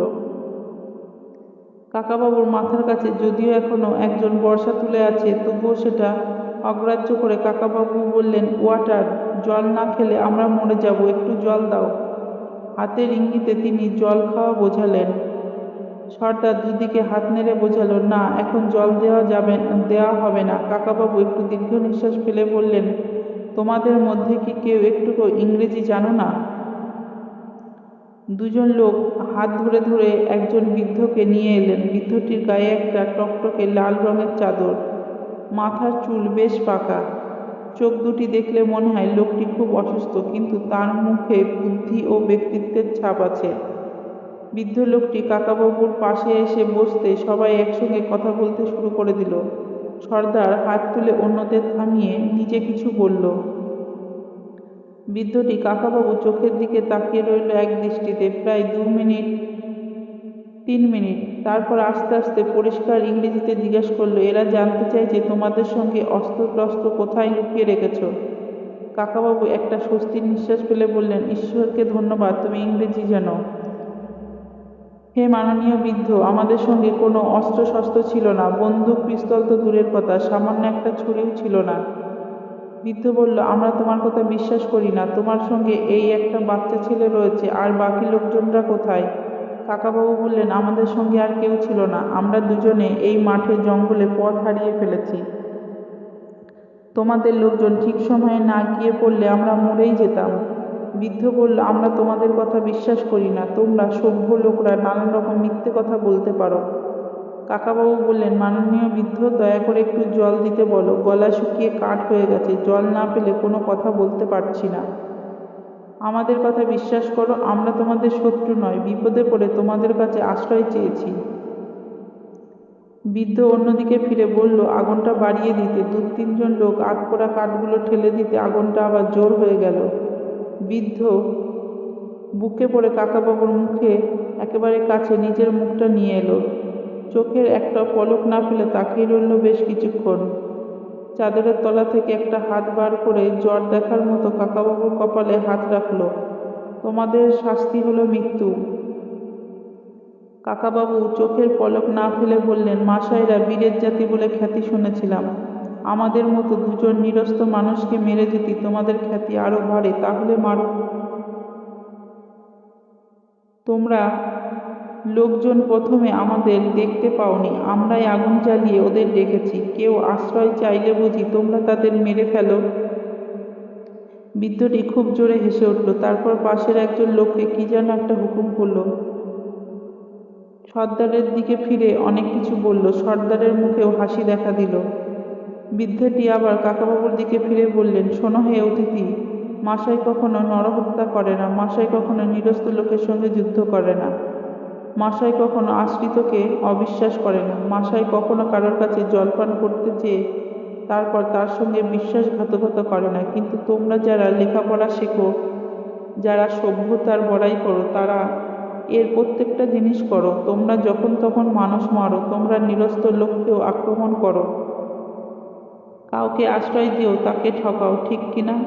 কাকাবাবু একটু থতমত খেয়ে গেলেন। তারপরে বললেন, হ্যাঁ, এর অনেকটা সত্যি, কিন্তু সব সভ্য মানুষই সমান নয়।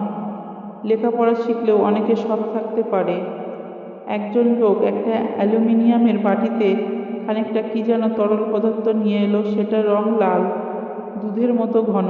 বৃদ্ধা বলল, এটা খেয়ে নাও আগে, তারপর তোমার সব কথা শুনবো। কাকাবাবু বাটিটা সন্তুর দিকে এগিয়ে দিলেন। বৃদ্ধ বলল, তোমরা দুজনেই খাও। কাকাবাবু তরল পদার্থটিতে একটু চুমুক দিয়ে মুখটা তুলে বলল, আমরা শুধু একটু জল চেয়েছিলাম। বৃদ্ধটি হুকুমের স্বরে বলল, আগে ওটা খেয়ে নাও এক চুমুকে, তাতে শরীরে জোর পাবে।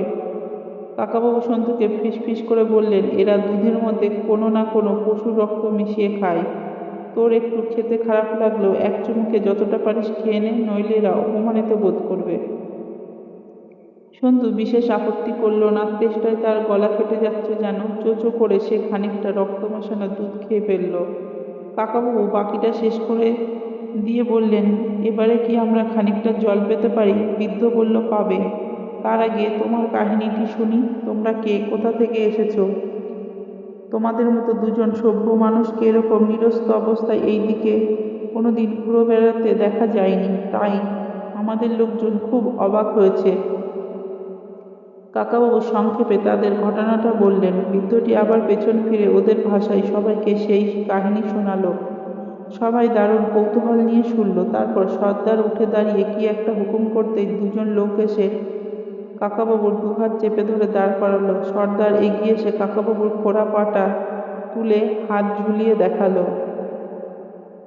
তারপর সর্দার প্রথমে অন্যদের দিকে ফিরে একটা হাত মুষ্টিবদ্ধ করে তুলে কি একটা দুর্বোধ্য চিৎকার করলো। প্রায় সঙ্গে সঙ্গেই সে আবার ফিরে নিজের কপালটা ঠুকে দিল কাকাবাবুর কপালে। এরপর যেন একটা হুড়োহুড়ি পড়ে গেল।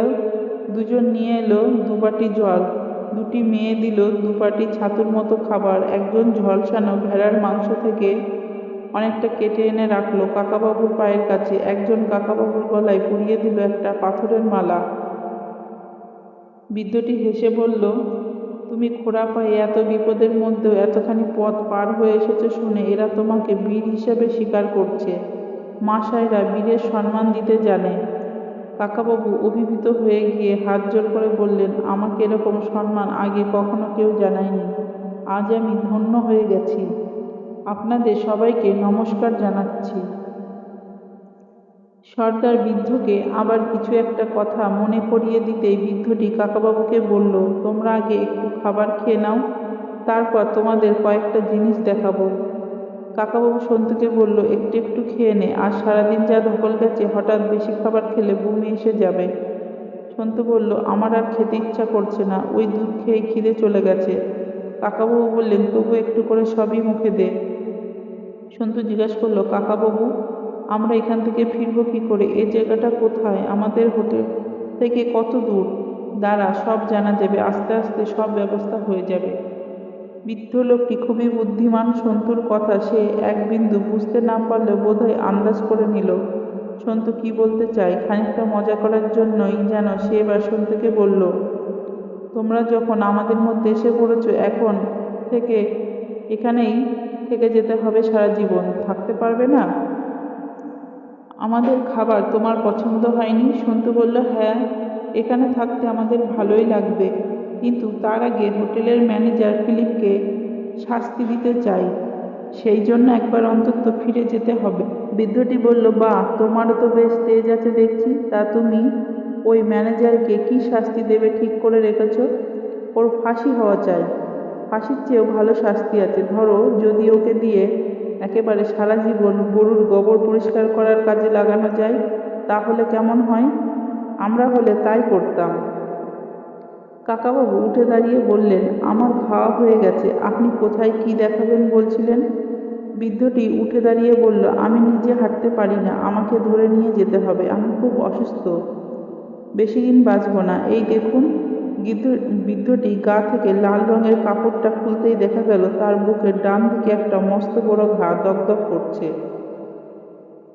আবার কাপড়টা গায়ে জড়িয়ে দুদিকে দু হাত ছড়াতেই দুজন লোক তাকে ধরে নিয়ে চলল।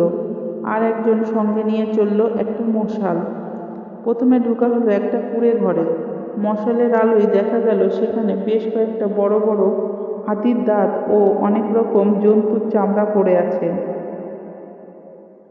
আর এক পাশে রয়েছে 3টে রাইফেল, 2টো রিভলভার ও 2টো লাইট মেশিন গান, কয়েকটা বেল্ট ভর্তি টোটো। বৃদ্ধ বলে, এইসব জন্তুগুলো আমরা মারিনি, মেরেছে শহরের লোকেরা।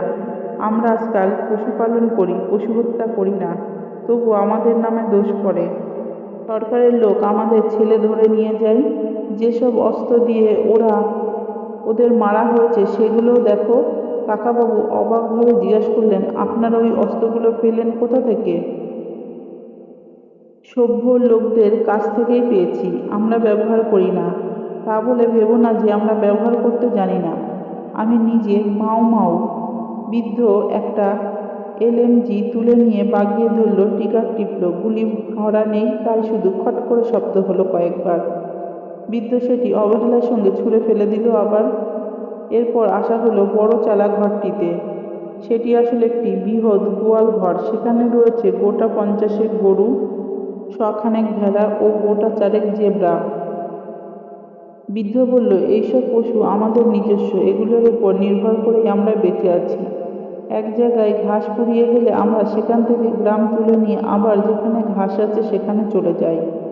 গরুগুলো স্বাস্থ্য চমৎকার, আমাদের হরিয়ানার গরুকেও হার মানায়। এইসব গরুই দুধ আর রক্ত একসঙ্গে আমরা খাই, তাতে গায়ে জোর হয়। এই যে বিদেশি তোমাদের আর 2টি বিচিত্র পশু দেখায়। গোয়াল ঘরের খানিকটা ভেতরে ঢুকে এক জায়গায় মশালের আলো ফেলতে কাকাবাবু আর সন্তু চমকে উঠল। দুজনে প্রায় একসঙ্গে বলে উঠল, এ কি?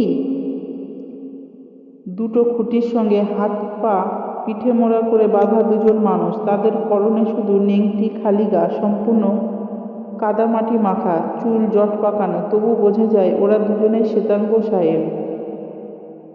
সন্তু অস্ফুট স্বরে বলে উঠল, সেই দুজন জার্মান টুরিস্ট। কাকা বললেন, টুরিস্ট নয়, মার্সিনারি, ভাড়াটে সৈনিক, টাকার বিনিময়ে মানুষ মারত। বৃদ্ধ বলল, এদের দুজনকে তোমাদের ওই লিটল ভাইসরয় হোটেল থেকে ভাড়া করা হয়েছিল গোপনে এখানে জন্তু জানোয়ার মারার জন্য। LMG দিয়ে হাতি, গন্ডার, হরিণ, লেপার্ড কিছুই মারতে বাকি রাখত না। দাঁত, সিংহ, চামড়ার জন্য। দোষ হতো আমাদের, সেই জন্য ওদের এখানে ধরে রেখেছি। বুলিয়েদের খোঁজ পাইনি, পুলিশ তো এদের অনেক খোঁজাখুঁজি করেছে।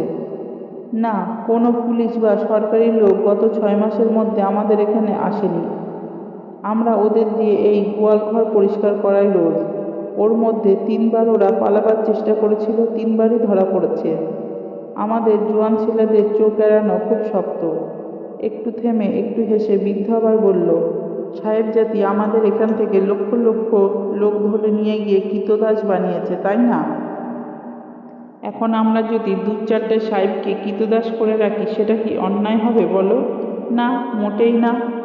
মাসের পর মাস এই জার্মান দুটি বোধহয় সন্ধ্যার পর আলো দেখেনি। মশালের আলো দেখে গরুগুলো যেমন ছটফট করতে লাগলো, সেই রকম ওরাও ছটফট করলো ও চোখ পিটপিট করতে লাগলো। একজন কাকাবাবুর দিকে কোনো রকম তাকিয়ে ধরা গলায় বলল, help, you please help, help. Kakababu কঠোরভাবে বললেন, দুঃখিত, আমি তোমাদের কোনো সাহায্য করতে পারবো না। তোমরা ওই সহৃদয় বৃদ্ধটির কাছে ক্ষমা চাইতে পারো, দয়া চাইতে পারো। মশাই, বৃদ্ধটি বলল, তাহলে শোনো, এই দুজন শ্বেতাঙ্গ যখন এখানে বহু পশু হত্যা করছিল, তখন আমি ওদের বুঝিয়ে সুঝিয়ে থামাতে গিয়েছিলাম। আমার সঙ্গে ছিল আমার বড় ছেলে, সে তখন মাসাই দলটির সর্দার। আমরা দুজন এদের সঙ্গে কথা বলতে যেতেই এরা আমাদের উপরে গুলি চালালো। মানুষ বলে আমাদের গ্রাহ্য করলো না। ওদের চোখে আফ্রিকার কালো মানুষ আর পশু যেন সমান। আমার বড় ছেলে সঙ্গে সঙ্গে মারা যায়। আমি তখনও মরিনি, কিন্তু আমার বুকের মধ্যে গুলি রয়ে গেছে। সেই ক্ষততেই আমি মরব। তারপরেও দেখো, এদের দুজনকে বন্দি করার পর আমরা সঙ্গে সঙ্গে খুন করিনি। তারপরেও কি তোমরা বলবে মাসায়রা নিষ্ঠুর? বৃদ্ধর কথা শুনে জার্মান দুজন চোখ বুজে পাশ ফিরলেন। কাকাবাবু সেই বৃদ্ধের হাত জড়িয়ে ধরে বললেন, আপনি প্রকৃত দয়ালু। এতটা ক্ষমতাশীল আমরা কেউ হতে পারতাম না। সন্তু বললেন, আমি কি বাইরে যেতে পারি? আমি আর ওদের দেখতে চাই না। আপনি জানেন নিশ্চয়ই নির্বিচারে পশু হত্যা এখনো চলছে। আপনি দুজন খুনিকে বন্দি করেছেন। ওরা আরও এরকম লোক ভাড়া করবে। এই সব বন্ধ করার জন্য আমাদের একবার ফিরে যাওয়া দরকার। বৃদ্ধ হেসে বলল, অফকোর্স। তোমরা কি ভেবেছ তোমাদের এখানে আটকে রাখবো আমরা? যখন ইচ্ছে যেতে পারো।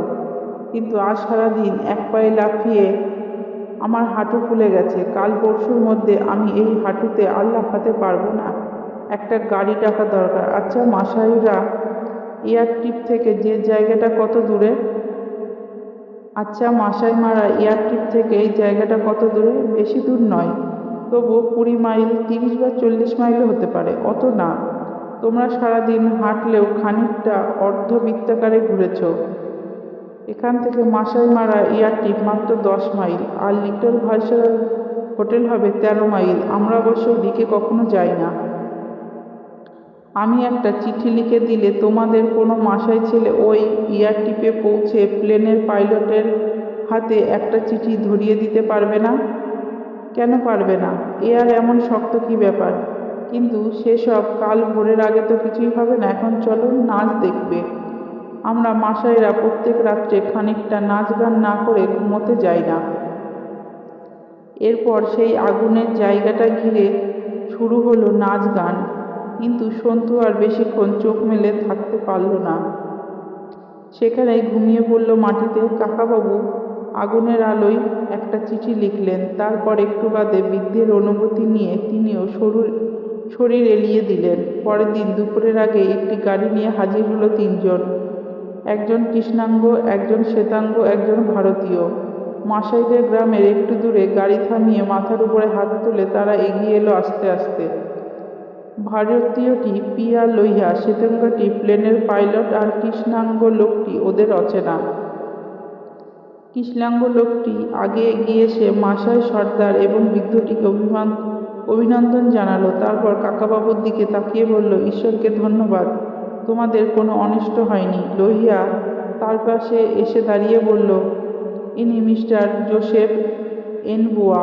ইনি কেনিয়ার প্রেসিডেন্টের প্রাইভেট সেক্রেটারি। ইনি আজ সকালের প্লেনেই পৌঁছেছেন। হোটেলের ম্যানেজার ফিলিপ যখন কাল তোমাদের বাদ দিয়ে একলা ফিরে এলো, তখনই আমি নাইরোবি থেকে ফোন করে সব জানিয়ে দিয়েছি।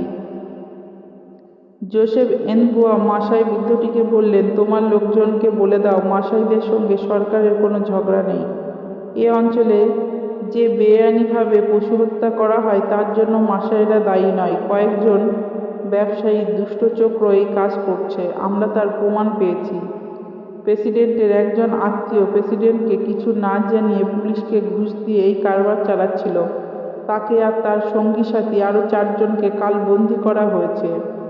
তোমরা মাসায়রা এখানকার ঘাস জমিতে যেমন পশু চড়াতে, এখনো সেই অধিকার পাবে। কেউ তোমাদের বাধা দেবে না। বৃদ্ধটি মাসাইদের ভাষায় সেই কথাগুলো অনুবাদ করে সবাইকে আনন্দের সঙ্গে জানিয়ে চিৎকার করে উঠল। বৃদ্ধটি এবার জোসেফ এনবোয়া আর পাইলটটিকে নিয়ে গেল গোয়ালঘর দেখাতে। লইহা কাকাবাবুর হাত ধরে বলল, আবার আপনাদের সঙ্গে দেখা হয়ে গেল মিস্টার রায়চৌধুরী। প্লেনে আপনাকে দেখতে পাওয়ার পরেই আমি বিবেকের দংশনে ভুগছিলাম। তখনই বুঝেছিলাম আপনি কোনো রহস্যের গন্ধ পেয়ে সহজে ছাড়বেন না, আর আপনি বেশি কিছু জেনে ফেললে এরাও আপনাকে মেরে ফেলার চেষ্টা করবে। কাকাবাবু হাসি মুখে বললেন, আপনি নাইরোবির হোটেলের টেলিফোনে আমাদের সাবধান করতে চেয়েছিলেন। লইহা বলল, প্রথম টেলিফোন করেছিল নিনজানে, আমারই অফিসে বসে। কাকাবাবু সন্তুর দিকে তাকিয়ে বললেন, সন্তু, তুই তাহলে ঠিকই ধরেছিলি? সন্তু জিজ্ঞাসা করল, আমাদের গাড়ি চাপা দিতে এসেছিল কে? ওটাও নিনজানের কীর্তি। ভাড়াটে গুন্ডা পাঠিয়েছিলেন আপনাদের ভয় দেখাতে। লোকটা যেমন নিষ্ঠুর তেমনই গোয়ার। অশোক দেশাইয়ের বুদ্ধি আছে, কিন্তু লোকটার প্রচণ্ড টাকার লোভ। হ্যারি ওটাঙ্গোকে ওরাই খুন করিয়েছে, তাই না? সেটা আমি মাত্র কয়েকদিন আগে জানতে পেরেছি। আপনি নাইরোবি শহরে আরও 2-4 দিন থাকলে আমি আস্তে আস্তে আপনাকে সব কিছু জানাতাম, কিন্তু আপনি সে সুযোগ দিলেন না। আমি চিঠি লিখে আপনাকে বারণ করলুম, তবুও আপনি মাসায় মারায় চলে এলেন। হোটেল ম্যানেজার ফিলিপ কাল ফিরে এসে আপনাদের কি বলল আমাদের সম্পর্কে? সে এক উদ্ভট গল্প। আপনারা নাকি কোথায় হিরে খুঁজে পেয়েছিলেন, তারপর রিভলভার দেখিয়ে ওকে বাধ্য করলেন গাড়িটা তানজিনিয়ার দিকে নিয়ে যেতে। সেখান থেকে সীমান্ত পেরিয়ে আপনারা পালিয়ে গেছেন। এ গল্প আমি এক বিন্দু বিশ্বাস করিনি। আমি তো আপনাকে চিনি।